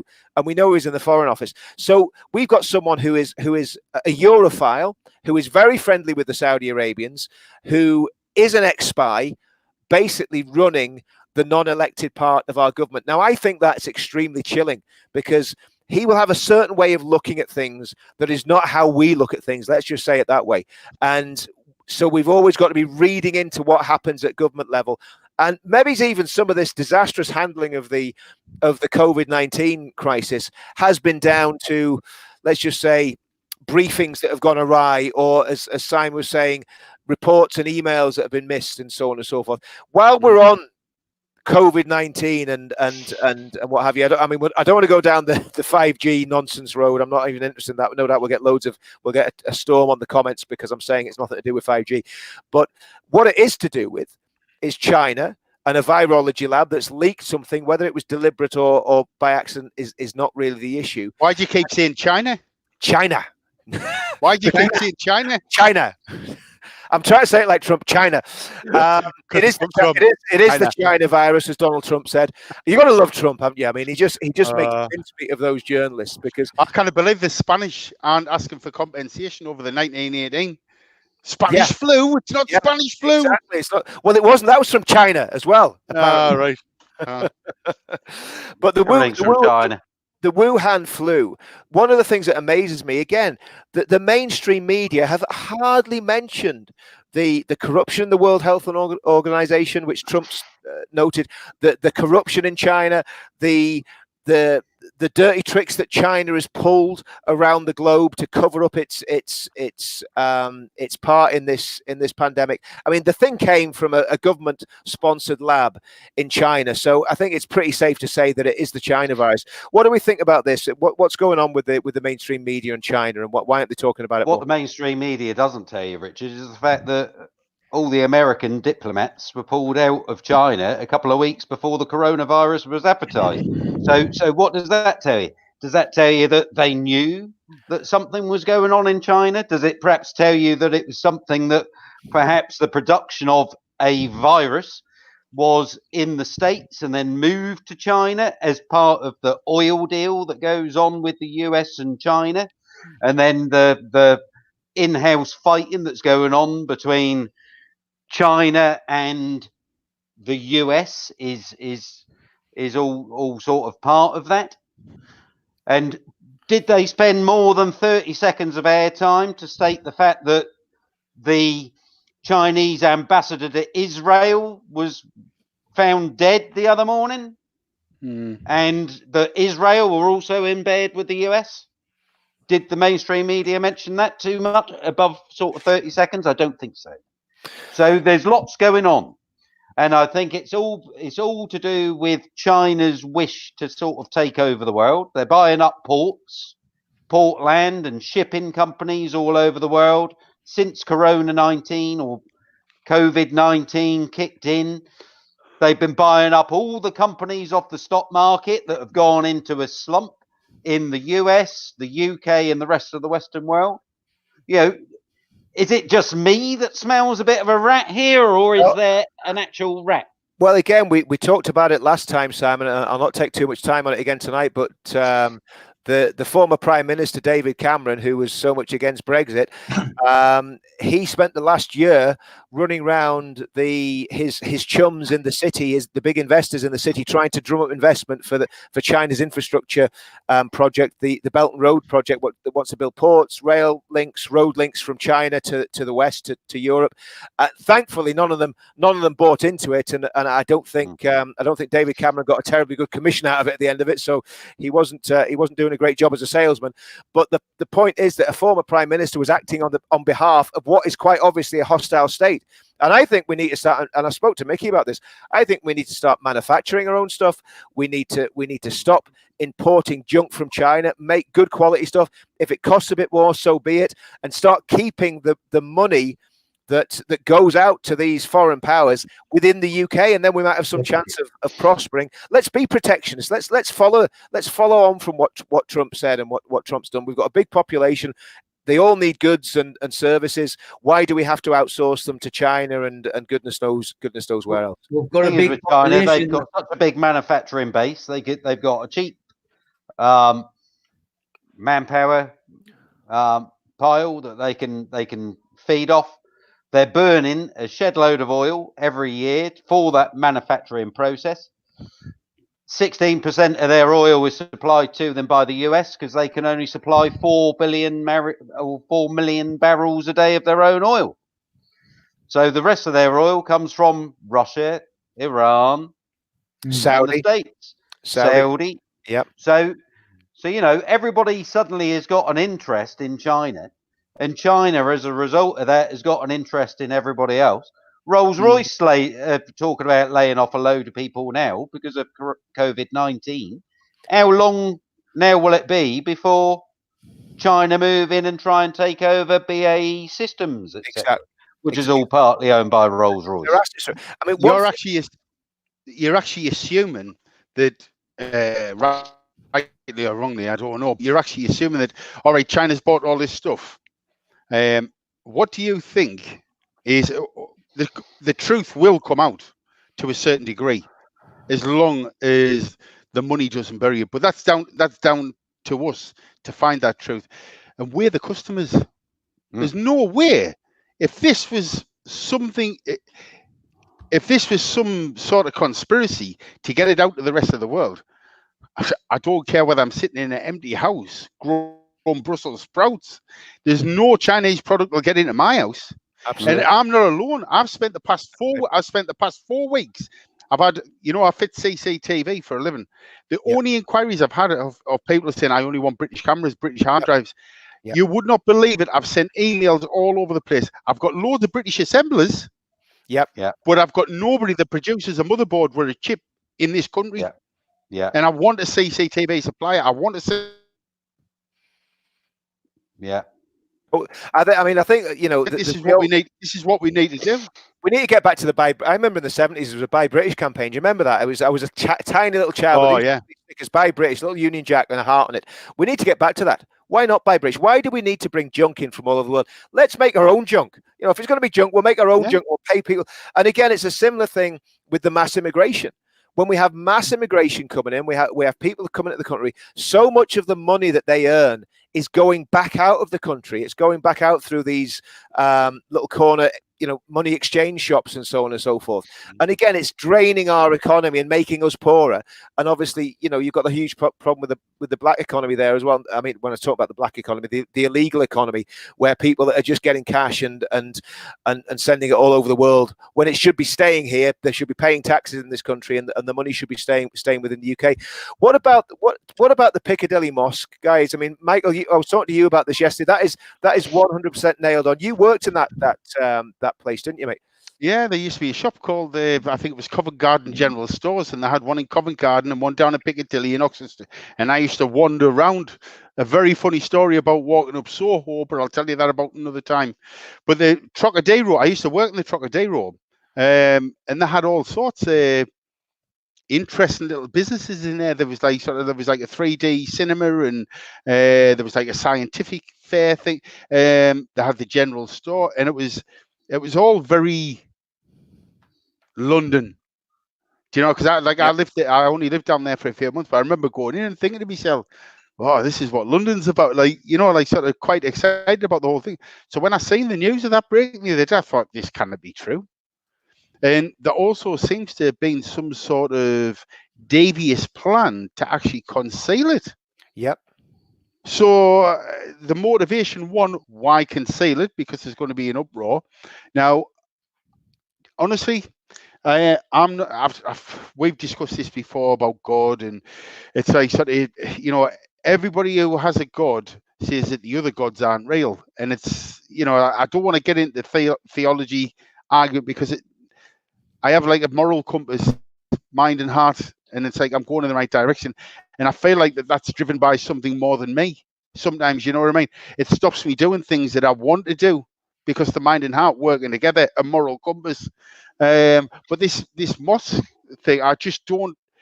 I think building super mosque, building things like that in London, and taking away the core structure of what we want, is not why we voted to leave the European Union. We voted to keep. We like British. We like Britishness. We like to see our soldiers changing to the guard. We like Britishness. We like London. Every time I go to London, the wife says, "Bring us a tea towel back." Yep. Well, which one do you want this time then? The one of the Trocadero turned into a mosque. It's like, come on.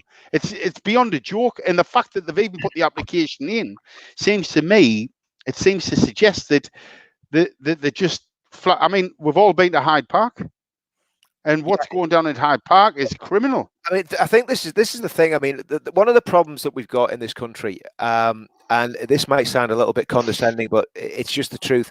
The vast majority of people in this country do not understand religion. They don't understand the religion of the country, which is without doubt Christianity, and has been for certainly 1,500 years, possibly 2,000 years. And they also don't understand that not all religions are the same. You know, this is this sort of religious pluralism that, well, all religions believe the same things. No, they don't. And I will say it, I've said it on record, I'm not afraid to say it. Islam at its heart is a supremacist, religious, political system that wants to take over every single country on the planet. And I can back that up. I can give you scripture after scripture from the Quran, the Hadith. You can look at the life of Muhammad. You can look at Islamic history for the first, well, until the 20th century, really, until the caliphate was really broken by British power. Go on ahead, Richard. Can you missed out? You know, when we were doing the introductions before. Yep. You didn't tell me. Say, I know all about you, Richard. I know what you did in Africa. I know what you've done in the forces. I know what you used to do on an afternoon in Belfast. Where everybody Why else don't you tell people? Because exactly. Tell them what the motivation is. No problem. Fine. I mean, basically, I'm in a way, in all this, I am a bit of a moral coward, and I'll tell you why. I've known about the threat of Islam since the early 1980s, and I'll explain why. When I went to secondary school in Middlesbrough, there was a lot of Pakistani kids in my class, and you chat to kids just like you do. And this was in the early 80s, probably 81. I was chatting to kids in my class, and their uncles, older brothers, and cousins were out fighting jihad, mujahideen, against the Russians in Afghanistan. Now, back then, as a young kid, you think, well, that's pretty wary. Well done. You're fighting against the Russians. The Russians were our enemy. And then, of course, as I kind of realized what the Mujahideen were and what the Holy War was about, I became a little bit more alarmed. And again, in my school, this is back in the 80s, the Pakistani Muslim kids did not mix. They did not mix with the rest of us. And it wasn't just white kids. They didn't mix with the African kids. They didn't mix with the Indian kids. They didn't mix with the Sikh kids. Cut long story short, they kind of bossed the school. They were a big gang, and they pushed everybody about. In fifth year in my secondary school, we all had enough of it. All of us, the whites, the Africans, the West Indians, the Indians, and we basically had a race riot in the school. Well, not a race riot. It was a riot between all the other kids in the school and the Pakistani Muslims, and the police were involved, and the BBC were involved, and a whole lot of us got thrown out of school. That's cut long story short.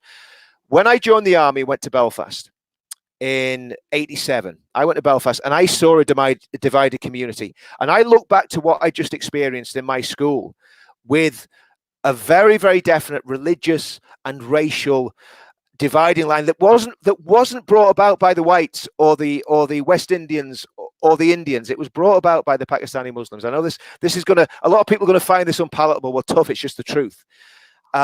When I got to Belfast and I saw a divided community, I saw Catholics on one side, Protestants on the other side, Republican terrorists trying to kill policemen, soldiers, and loyalists, and loyalists defending their communities, and the British Army and the RUC defending the communities and trying to keep Northern Ireland British. I realized that we were going to have exactly the same problems in England with radical Islam. Obviously it wasn't called Islamism then, it was called Islam, with radical Islam, as we were having in Northern Ireland with the IRA. So that woke me up to that.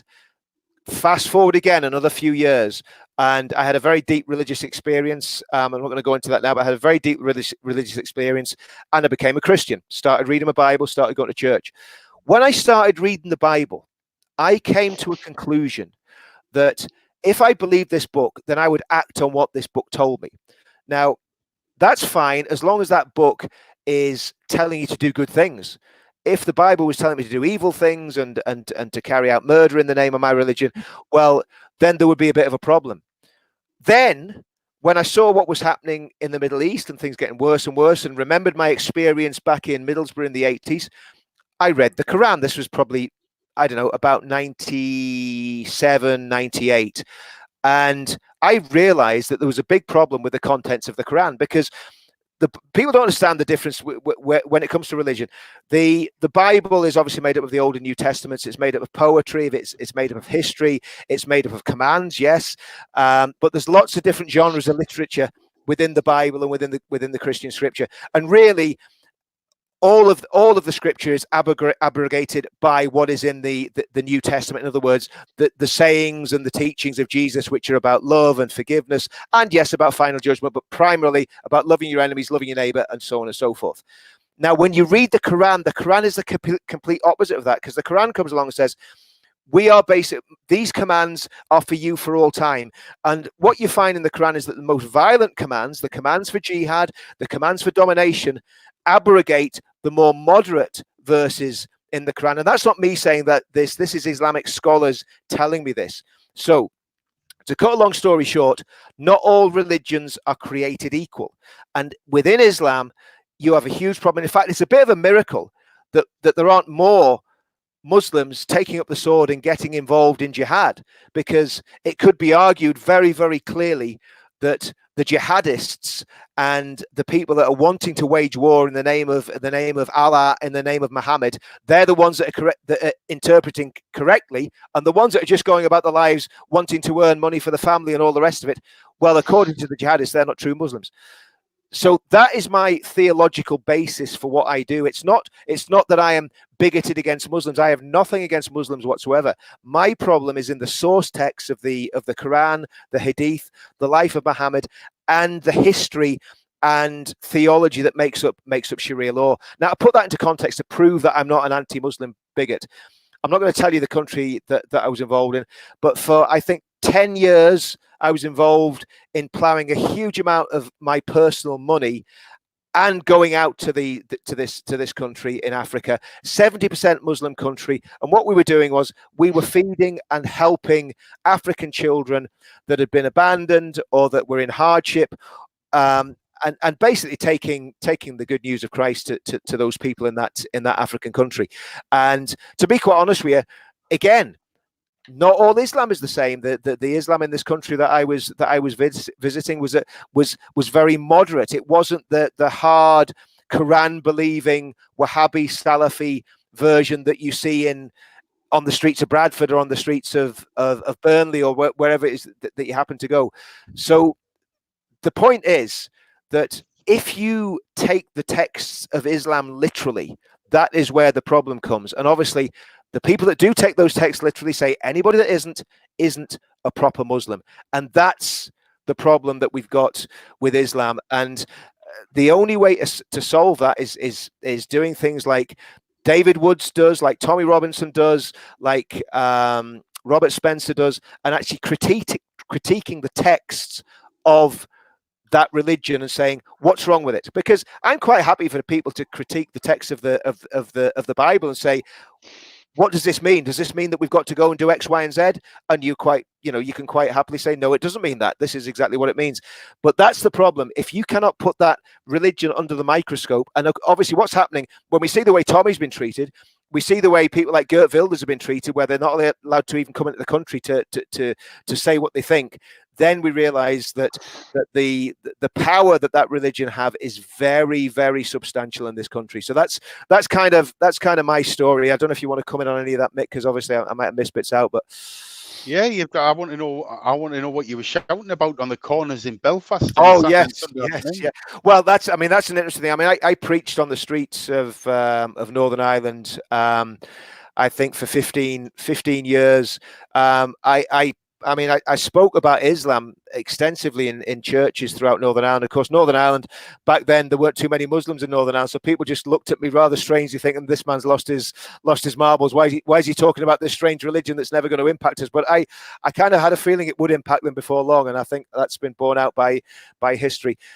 So yeah, because a lot of people say, when I do the speeches at the demos, obviously I don't do them from a religious basis at all. I've deliberately avoided that. But when I do those speeches, they say, how can you speak like that? I'm saying, well, look, I've had people come up and spit in my face for speaking in the streets. So, speaking in front of a crowd of 10,000 people, if they're all on my side, I'll take that any day rather than have someone spit in my face and for what I'm saying. So yeah, that's roughly. I think it was really important to find out where Richard came from, because if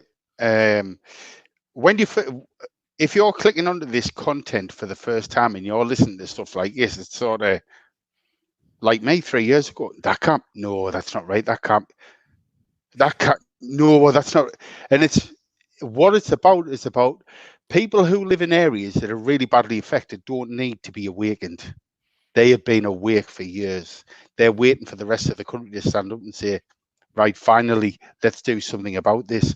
And don't forget, hopefully with the stories that each one of us has told, we've actually proved it's got nothing to do with ethnicity, colour, language. It's got nothing to do with that. So, and this racist card that keeps getting, but I mean, I don't even entertain it. I just laugh at it because I know that I'm not bothered on, and I know you would as well. Not bothered on the colour, not bothered on whatever. If somebody needs help, you'll give them help regardless. So, but I do love it. Do you know what I think about Islam? I do love that story of the frog and the scorpion.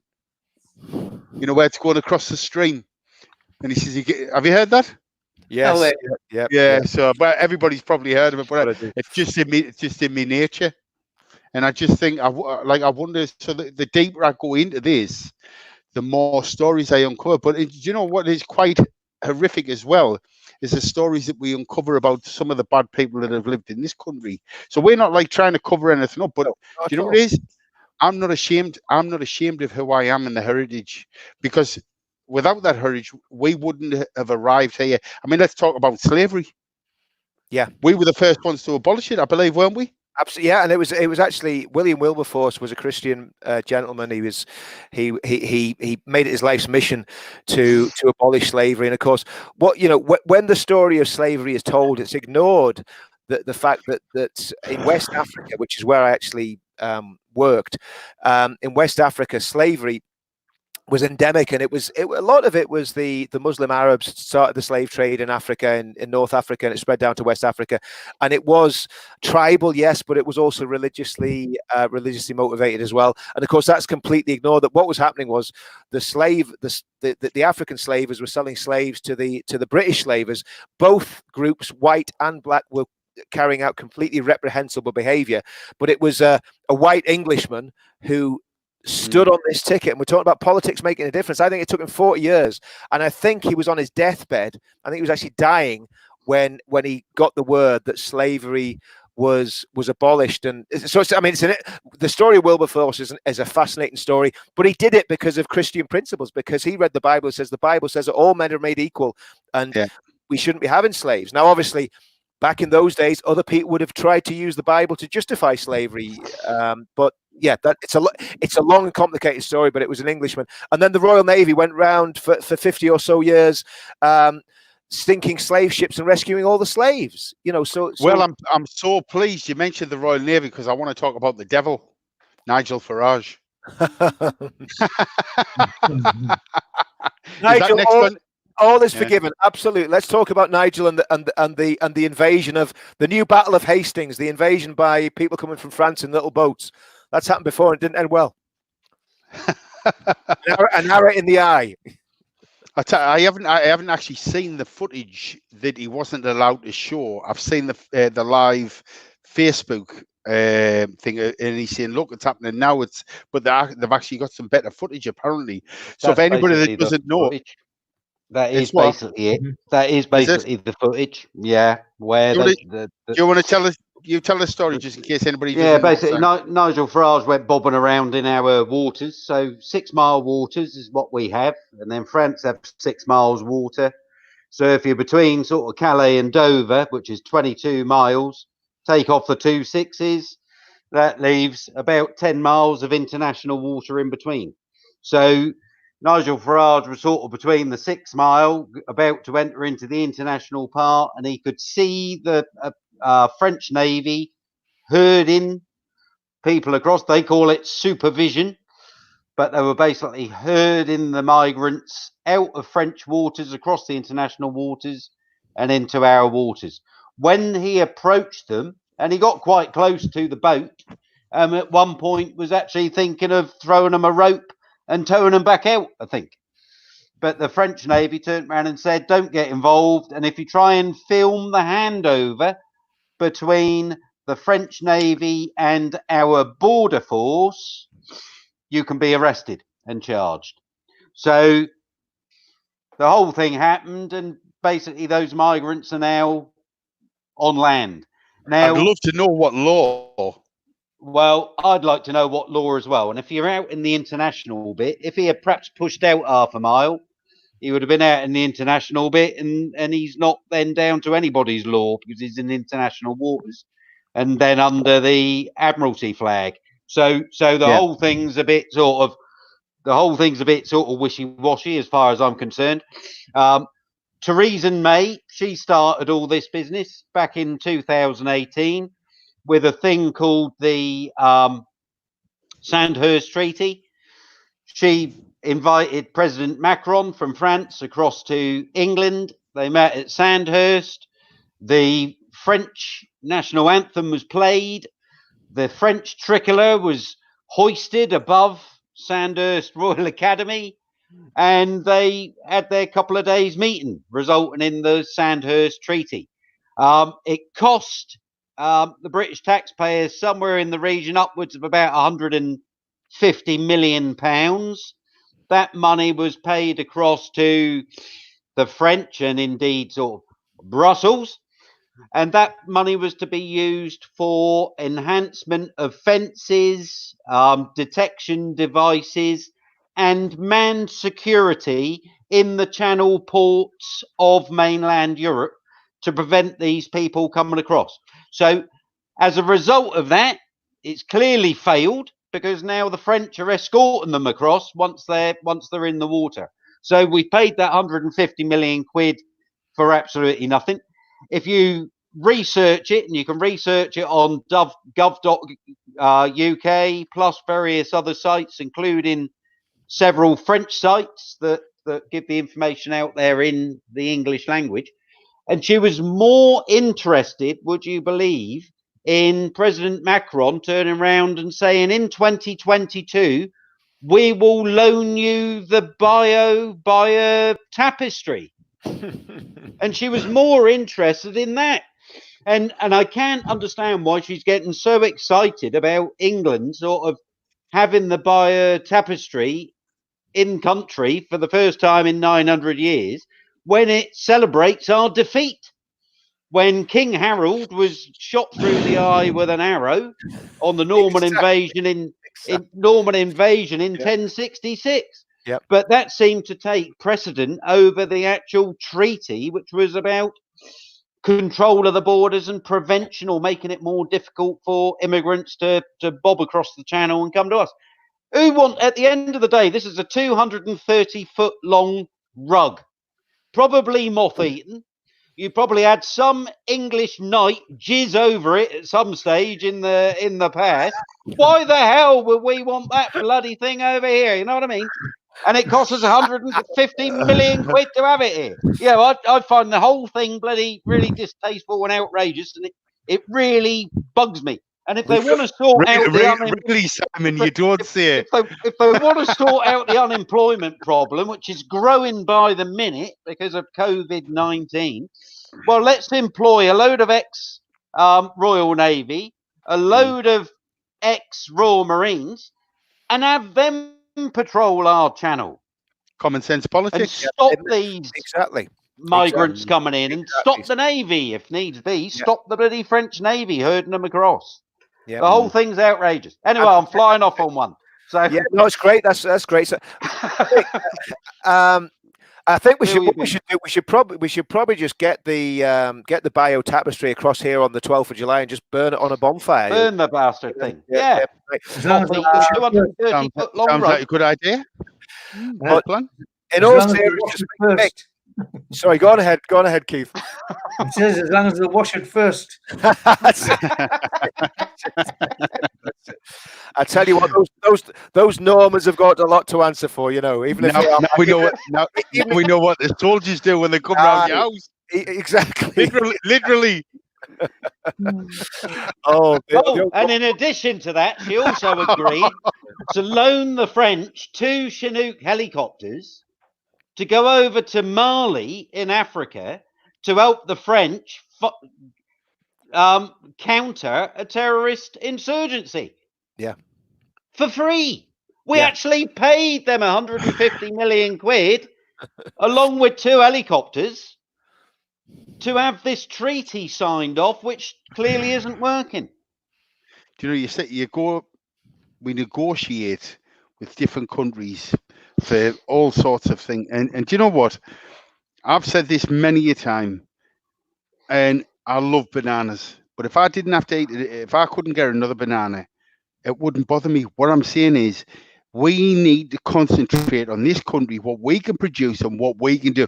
We should never, ever find ourselves in the position that we're in now, not just with Brexit, but with the European army possibility. Yeah. Or is it a possibility? Is it definite, Simon? Do you know what I mean? Can it still be stopped? Well, the EU army. Yeah. Right. EU military unification, unfortunately, isn't part of Brexit. It's part of a thing called the Lisbon Treaty. The Lisbon Treaty was signed off in 2009. And the military unification part of the Lisbon Treaty is to be completed by the 31st of December 2022. So we've got sort of a remainder of this year and all next year, and then as soon as or the beginning of 2022, I should say. And then as soon as sort of the end of next year comes in, we're locked into EU military unification, which sort of begs the the question: is this COVID-19 smokescreen there to drag people out their places of work, create this huge unemployed population, which can then, under the Lisbon Treaty, be forced into conscription? So a dad's army type thing, Yep. provided you fit the age range of 16 to 35 inclusive. Can I ask you? Can I ask you a question? Well, it's interesting. I wanted to ask you a question. It was more so much on the politics, because as you were talking, I was thinking it was more it was Labour more than anybody else that was responsible for these treaties. Am I correct? Tony Blair really sort of linked into that. So my question is, To be fair, do you know any poor socialists? Funny enough, no. How strange, isn't it? I know. And don't you think that sort of it goes against the grain of socialism, doesn't it? They all work for I love that tweet. I love that tweet by Michael Moore about Karl Marx's 200th birthday, and he says you've allowed us all to get a pie, and we're all in it together. He's worth 50 million. I know. No, I haven't got a problem that he's worth 50 million. I've got a problem that he's saying he's one of us. Yeah, that's right. That's right. You know what? Exactly. That's right. Like 50 million. I mean, I come across a really good interview with Elon Musk the other day, and they've developed. Oh, I tell you what, in another stream, let's talk about artificial intelligence, because it's brilliant. And what we can do. Was that the Joe Rogan one you're talking about, Mick? Was that Yes. the Joe Rogan? Oh, yeah. Now what he's done. Oh, I'm not talking about the chip, but what he's done is Elon Musk has bought into this globalist thing where he's like, sort of, he doesn't want to appear to be a globalist and acquire possessions. So what he's doing, he's selling all his possessions. He's keeping his Tesla car because apparently it's research, and obviously all his jewelry because it's got like sort of emotional and sentimental, and obviously all his designer clothes and bits and bobs and whatnot. But everything else apart from the stuff that he really cares about and wants, he's getting rid of. So I thought, right, okay, then. So he's getting rid of the house.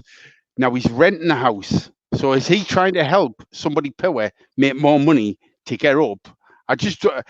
He owned the house. Why didn't he just say, right, okay, well, this mansion here, if I was renting, it was going to cost me 15,000 a month. I'm going to give that 15,000 a month to the.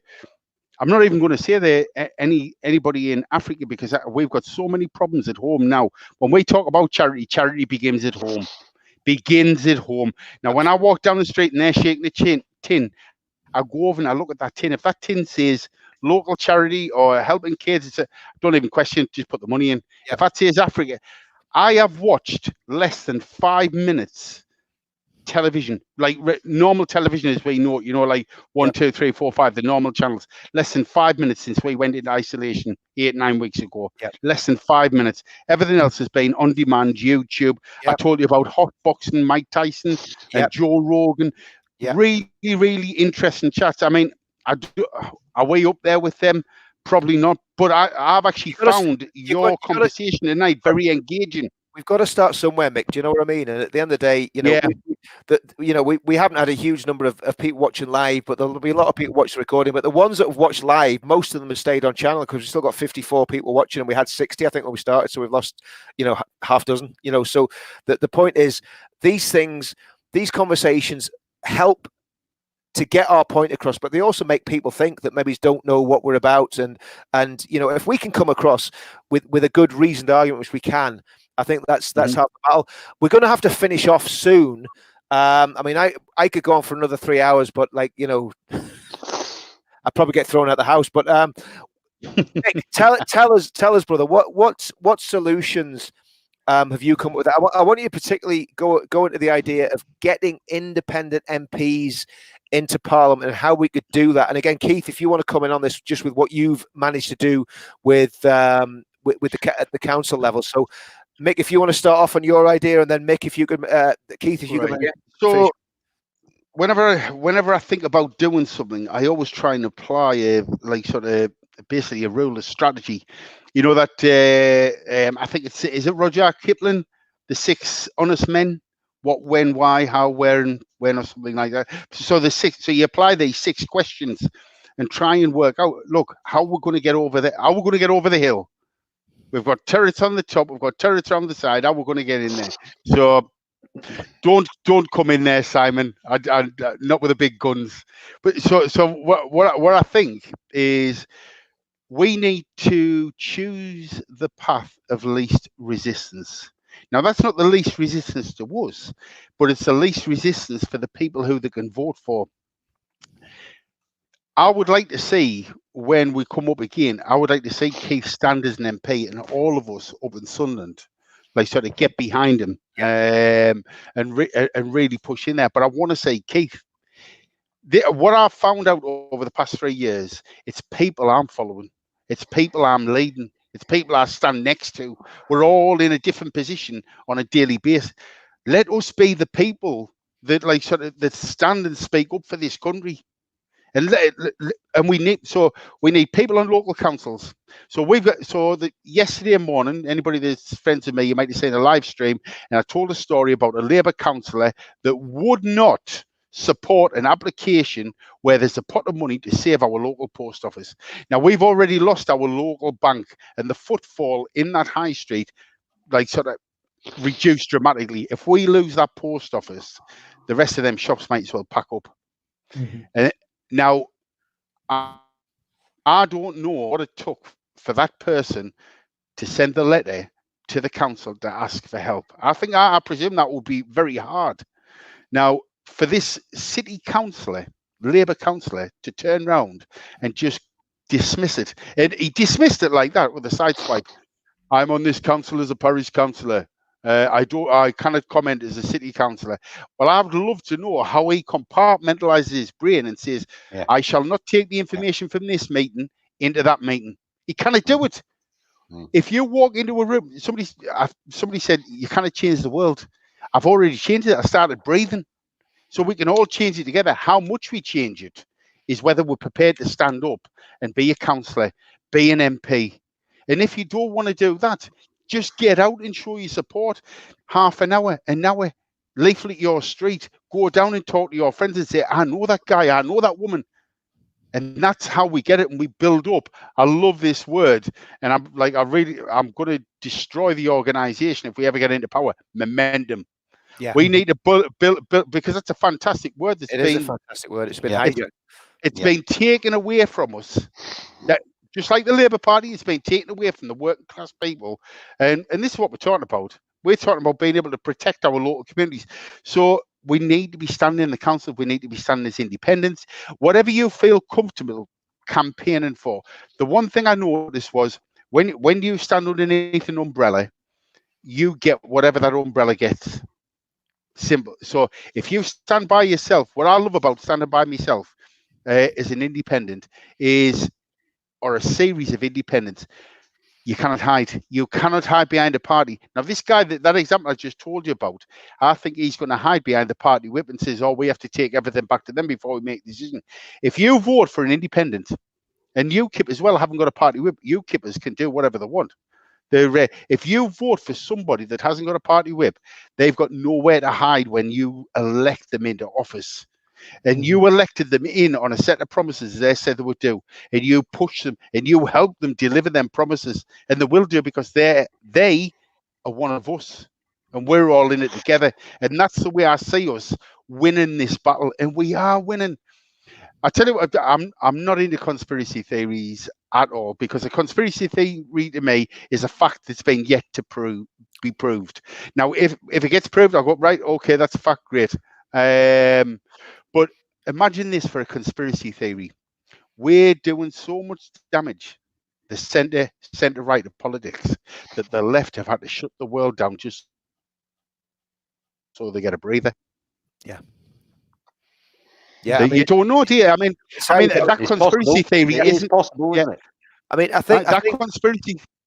Go on. I do believe to a degree that us protesting over the last 3 years, I think probably if you take in sort of the Brexit vote in sort of summer of 2016, wasn't it? So we're getting on 4 years now.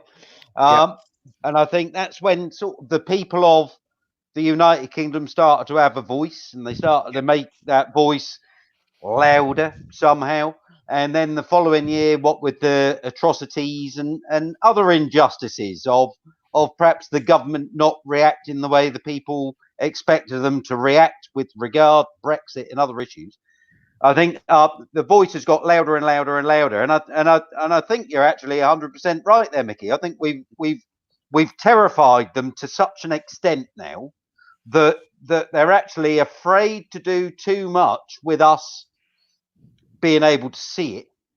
And of course, you wouldn't believe the damage. Televised debates in Parliament have hidden their closed doors policies as well. And so I'm not a big conspiracy theorist, although I like conspiracy because it's something that forces me to research something and learn more about it. Even if I don't necessarily understand it, I'll still read it and read it again, and I'll still probably walk away and say, well, I haven't got a clue what that means. Yeah. But, we got three friendly councillors in over Sunderland. That's what we call them, 3 friendlies, 3 UKippers. Since they've been there, nothing new is getting brought in. Nothing. Everything's getting looked at. So with only 3 councillors, we've stopped their full-on onslaught. We're even looking at what they want to do in the education system. So we're stopping it. What we need to do now is turn the machine around and put it in a different direction. And we need the help of other people. We need people to stand up and just say, yeah, I can do that. I can give a couple hours a month to go to a couple of meetings, stand for council. Why? Because I feel strongly about even if you only feel strongly about one of the things.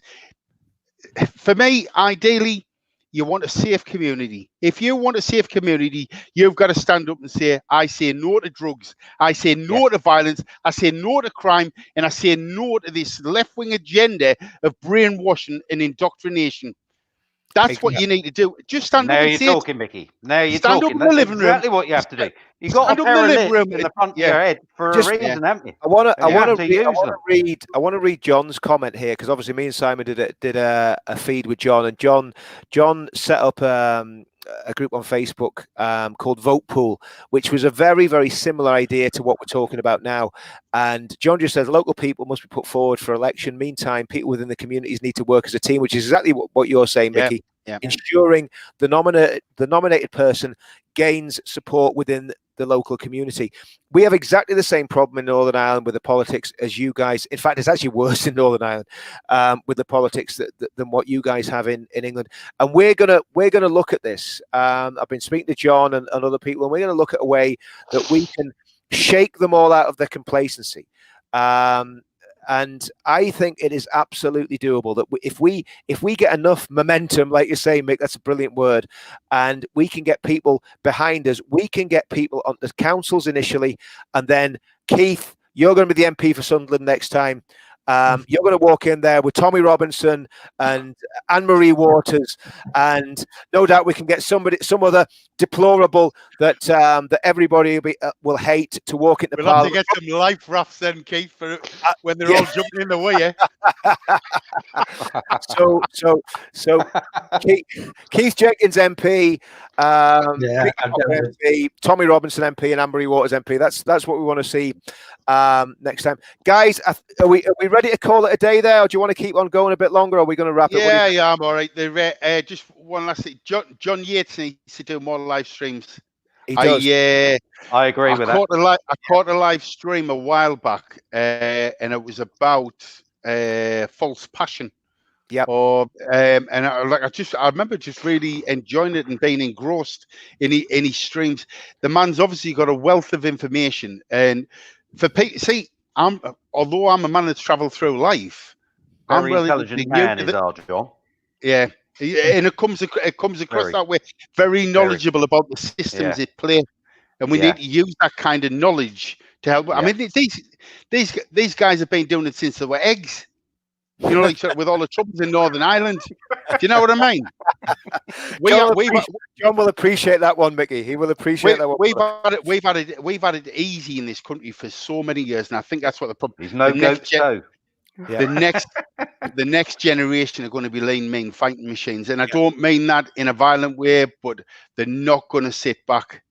We're going to have 68 million soldiers stood tall, and we're going to have the Britain that we've always dreamed of.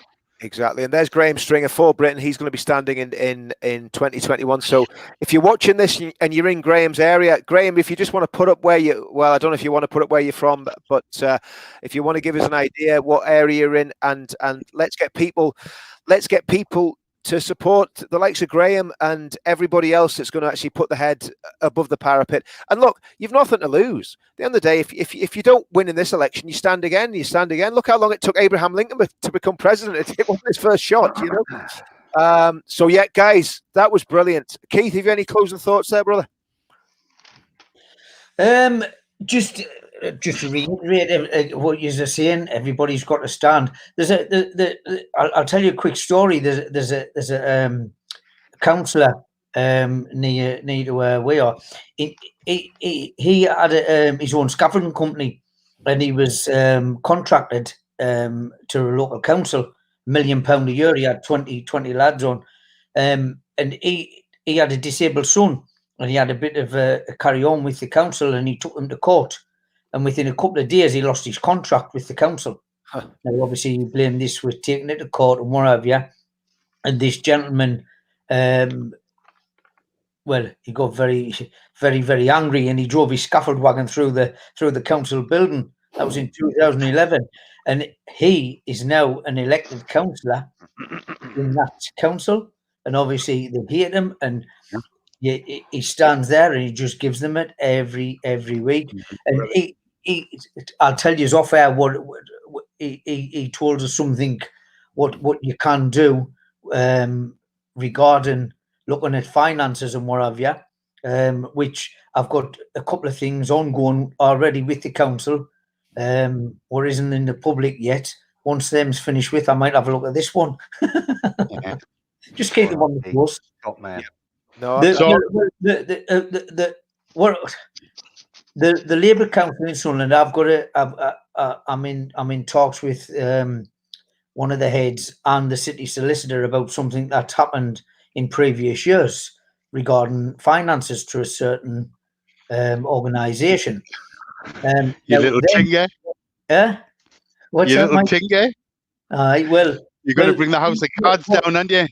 Well, what it done was, when it come about, obviously when I got elected as a councillor, they can't knock us back now. Plus, I'm on the scrutiny committee, so I can call anybody into the scrutiny. I can call any of the head of Gen 2, any organisation who's dealing with the council, called into there.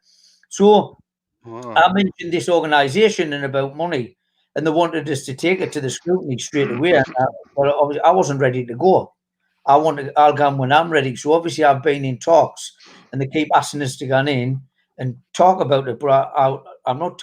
I'll do it in emails, and I've got a copy. Anyway, I sent 11 questions in for them to ask. What I asked to answer. Anyway, I got the answers back, and I sent them back, and I asked them to look at them again and answer them. Were look more into it, because I've got information for the questions I've asked from the council, and some of them questions, what they told us, contradicted the information that I've got off the council a few years ago. But them didn't know what I've got. So now I'm trying to find out what I've got. Richard, he's sitting in the chamber going like that, firing elastic bands at them.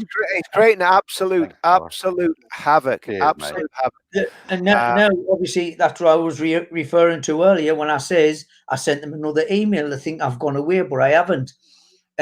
Also, I'm me and the other two members of UKIP are the first councillors to put an official complaint in against another councillor, which I'm still waiting for a hearing.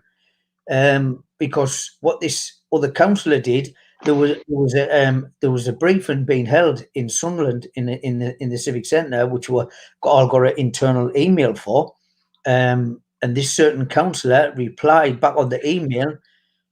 Obviously, he meant to just reply to the original sender, and he didn't. He copied all the other councillors in, including myself. branding me and me party far right and extremists, and saying we'll carry tales about what's being said in that meeting. So obviously we've put a complaint in against him. We're waiting to have a hearing to see what happens with him. And the guy who done the briefing that night has asked us for have a chat with him. Obviously, he wants to some feedback about what was spoken about in the briefing. And I says I'll ring him on Friday to see what he wants to know. So just little trinkets like that, it's got them thinking. Thinking. You've got them on the back foot, and you can't do that unless this is the whole point of standing, even at local council level. Because I was always until you guys did what you did up in the northeast, I was like, what's the point in the local councils? But having talked to both Keith and Mick, it makes a huge difference in your local area, because everything happens at a local level and then it goes up to a national level. So honestly, I think this is there for the taking. And I mean, to me, we need to deal with the Labour Party first and then the Conservative Party. Get rid of Labour and then get rid of the Conservative. And let's give them a real shock that makes Brexit look like a little minor tremor. If they can't organise their soldiers at a lower level, in the councils, it kills the infrastructure higher up, and that's what I mean. Kate, I sit there and I'm a sad man. I lie in bed at night laughing at the antics he's getting up to over his son, and because it's fantastic. He's just stopped them straight in the tracks. Stop. Yeah. And I'll tell you what's a strange thing. Get yourself a ticket for the next election, like the local council MPs or whatever, and walk in, and you'll realise how different we are to them. Yes. Now I'll tell you what I remember thinking to myself. The Iranian embassy when the SAS went in. Yep. Like so, they went through the window. I felt like we were them, but we were on the inside trying to break back out. Do you know what I mean? There wasn't any. We were the hostages, but with the SAS as well. Do you know what I mean? So, I want to give two more shouts on this tonight. One to Jim Verner. Jim's been putting comments up there all the time, and Jim's been, again, an activist across in Northern Ireland. He's a great patriot, and he was asking about the border down the Irish Sea. I still think there's a very good chance that Northern Ireland is going to get sold out by this Conservative government, and I just want to hear, from other Englishmen. I'm obviously an Englishman living in Northern Ireland, but Englishmen, how much do you want Northern Ireland to stay in the Union? Yeah, we're all in on very that. Much, very much so. Yeah, Simon. Really though, it's a big thing for people because there's people watching in Northern Ireland. Up the messages to me. Exactly. People living in Northern Ireland that want to know that they've got the support of England, Scotland, and Wales, that to keep us a part of the United Kingdom. It's vitally important, because if Northern Ireland goes, the whole of the Union goes.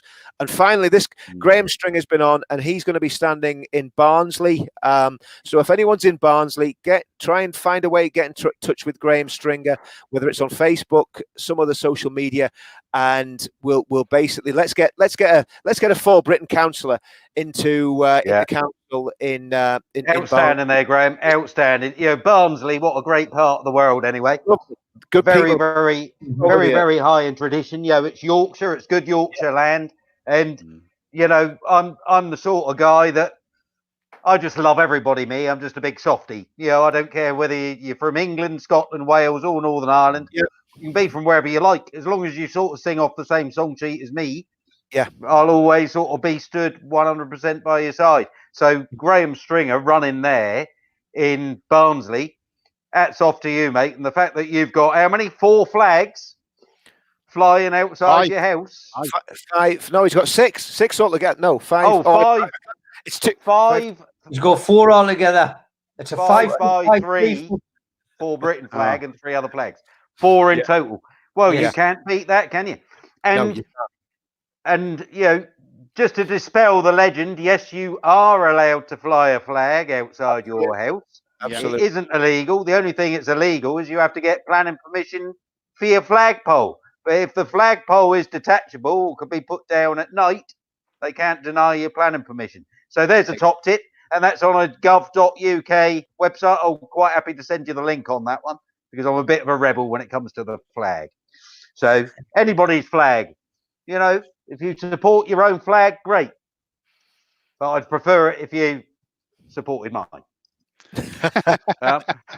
Well, guys, listen, that's been a very very hopefully an interesting live feed for people who are watching. It was certainly interesting me listening to. Can I just say a couple of last things, Richard? Yeah, sorry, yeah, go for it. It's really sort of, but I know I'm a man of few words, but like us all. Something that's annoying me about Commonwealth soldiers. Commonwealth soldiers, we got 54 countries, including the United Kingdom, that are part of the Commonwealth. And we pluck soldiers up from all over the Commonwealth and they come and fight for the UK. As part of the Army, part of the Royal Navy, part of the RAF, part of the Royal Marines, which is obviously our land-based part of the Royal Navy. Now, we've got here at the moment, and I'm probably going to pronounce this wrong, a young man, Taituzi Ratukaukau from Fiji, and he's got to go into hospital for some treatment, and he's now being billed 27 grand. Now, there's a Just Giving page out there and all the rest of it, and as honourable as the Just Giving pages are, we've seen how well that's worked for Sir Captain Tom, etc. I just think it's wrong, because if they come and they fight for us, and bearing in mind this young man in particular, he stayed in the army for 10 years, so he would have served probably Iraq and most definitely Afghanistan and other places too. And for us to turn around now and say, sorry, you're ill, mate, but we'll treat you, but you're going to have to pay for it, I think that's pretty shoddy, pretty disgusting. Now, everybody that's Commonwealth, when they come to us, when they finish their time of service, and Gurkhas went through this as well, and to some extent, they're still going through it. When they finish their time with us, we just discard them like an old sock. Whereas we should be nurturing them and keeping them, because they should be given a God-given right, if they wish, to stay in the UK if that's what they want to do, because they've served our country. Yes. 100%. Yeah. We accept all these immigrants in without a buy or leave. So why aren't we doing the same for these Commonwealth soldiers? 100%. Why are we saying you now have to finish your time, apply for a visa? A visa's best part of 2.5K.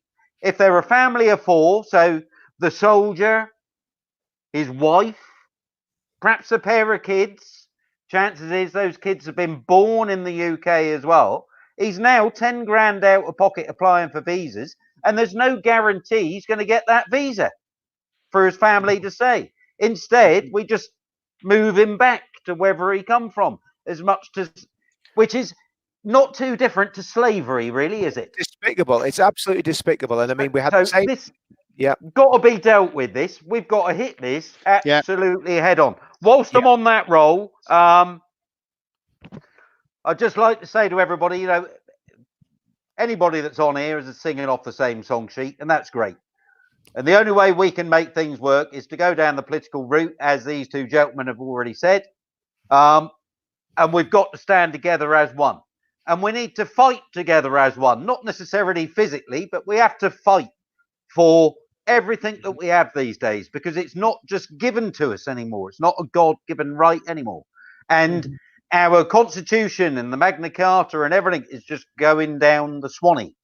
So I'm not one to run away from a fight, because I don't believe in dying whilst being worn out. So you just have to just plough in there and get on with it and fight the best you can politically. And if it escalates, it escalates through time, but let's not go there yet. Thanks to you guys for that we're here this evening, Keith and Micky, outstanding. And now that I know that you're quite handy with the old fists, Micky, I'll treat you with a little bit more respect when I see you face to face, and perhaps not talk so much at you. And I'd just really like to thank everybody that has stayed on this feed for the whole 2 hours, 23 minutes and some odd seconds that it's run so far. This is only the second real feed that we've had on Veterans for Truth and Freedom. And the more of these that we can have, and the more different people, diverse areas that we can have coming in, giving their opinion, is absolutely phenomenal. Because I haven't got all the answers. Richard hasn't got all the answers. No one person has got all the answers. We just have to work together, work as one, and defeat the mainstream media and the mainstream government as it stands now. Do you know what that guy? He's just took the words right out of my mouth there. Sorry about that. I didn't mean it. I didn't mean it, Micky. Not you. No, not you. Steve Johnson. Steve Johnson. Oh, right. That's who your next guest should be. Yeah, Jared. Jared Barton. Jared Barton. Where did it all go wrong? We could make that. You still got comms with him, Richard? I've got a number. I don't know if it's even valid now. I was chatting to him on text earlier on the week. I'm sure Jared will come on at some point. We probably need to, have a couple of weeks to get that organised. But that's. I want to try and get someone on from Scotland next week. So I'm thinking maybe Matt, if he's about, if we could get Matt. Jimmy Cranky. I'm not getting her on. She can. Yeah. Jimmy Cranky. Yeah. Jesus Christ. Yeah. Scotland's in big trouble. Scotland is in big trouble. Yeah. We've spoken about that before, but we need to speak about it again in a lot of detail. Guys, listen, everybody that's watched, thank you so much. Like and share this feed. Thanks, John, for giving us a thumbs up there. Like and share this feed. Let's get this word out there. There's going to be a lot more of these coming up. Myself and Simon are on one tomorrow night with Hearts of Oak. So that'll be with Alan Craig and Peter McElvenna. They're doing a great job with that Hearts of Oak thing. Yeah, brilliant, aren't they? Honestly, they're doing such a good job. We'll be on the feed tomorrow. They will be organising demonstrations once we're allowed out to play again. And yeah, listen, enjoy the rest of this government paid holiday that we're having, and like and subscribe to the channel, and we'll see you all soon, guys. Thanks very much. See you soon. Good night. Thank you. Thanks, guys. Good night. Take care. Sleep well. You too. Good night.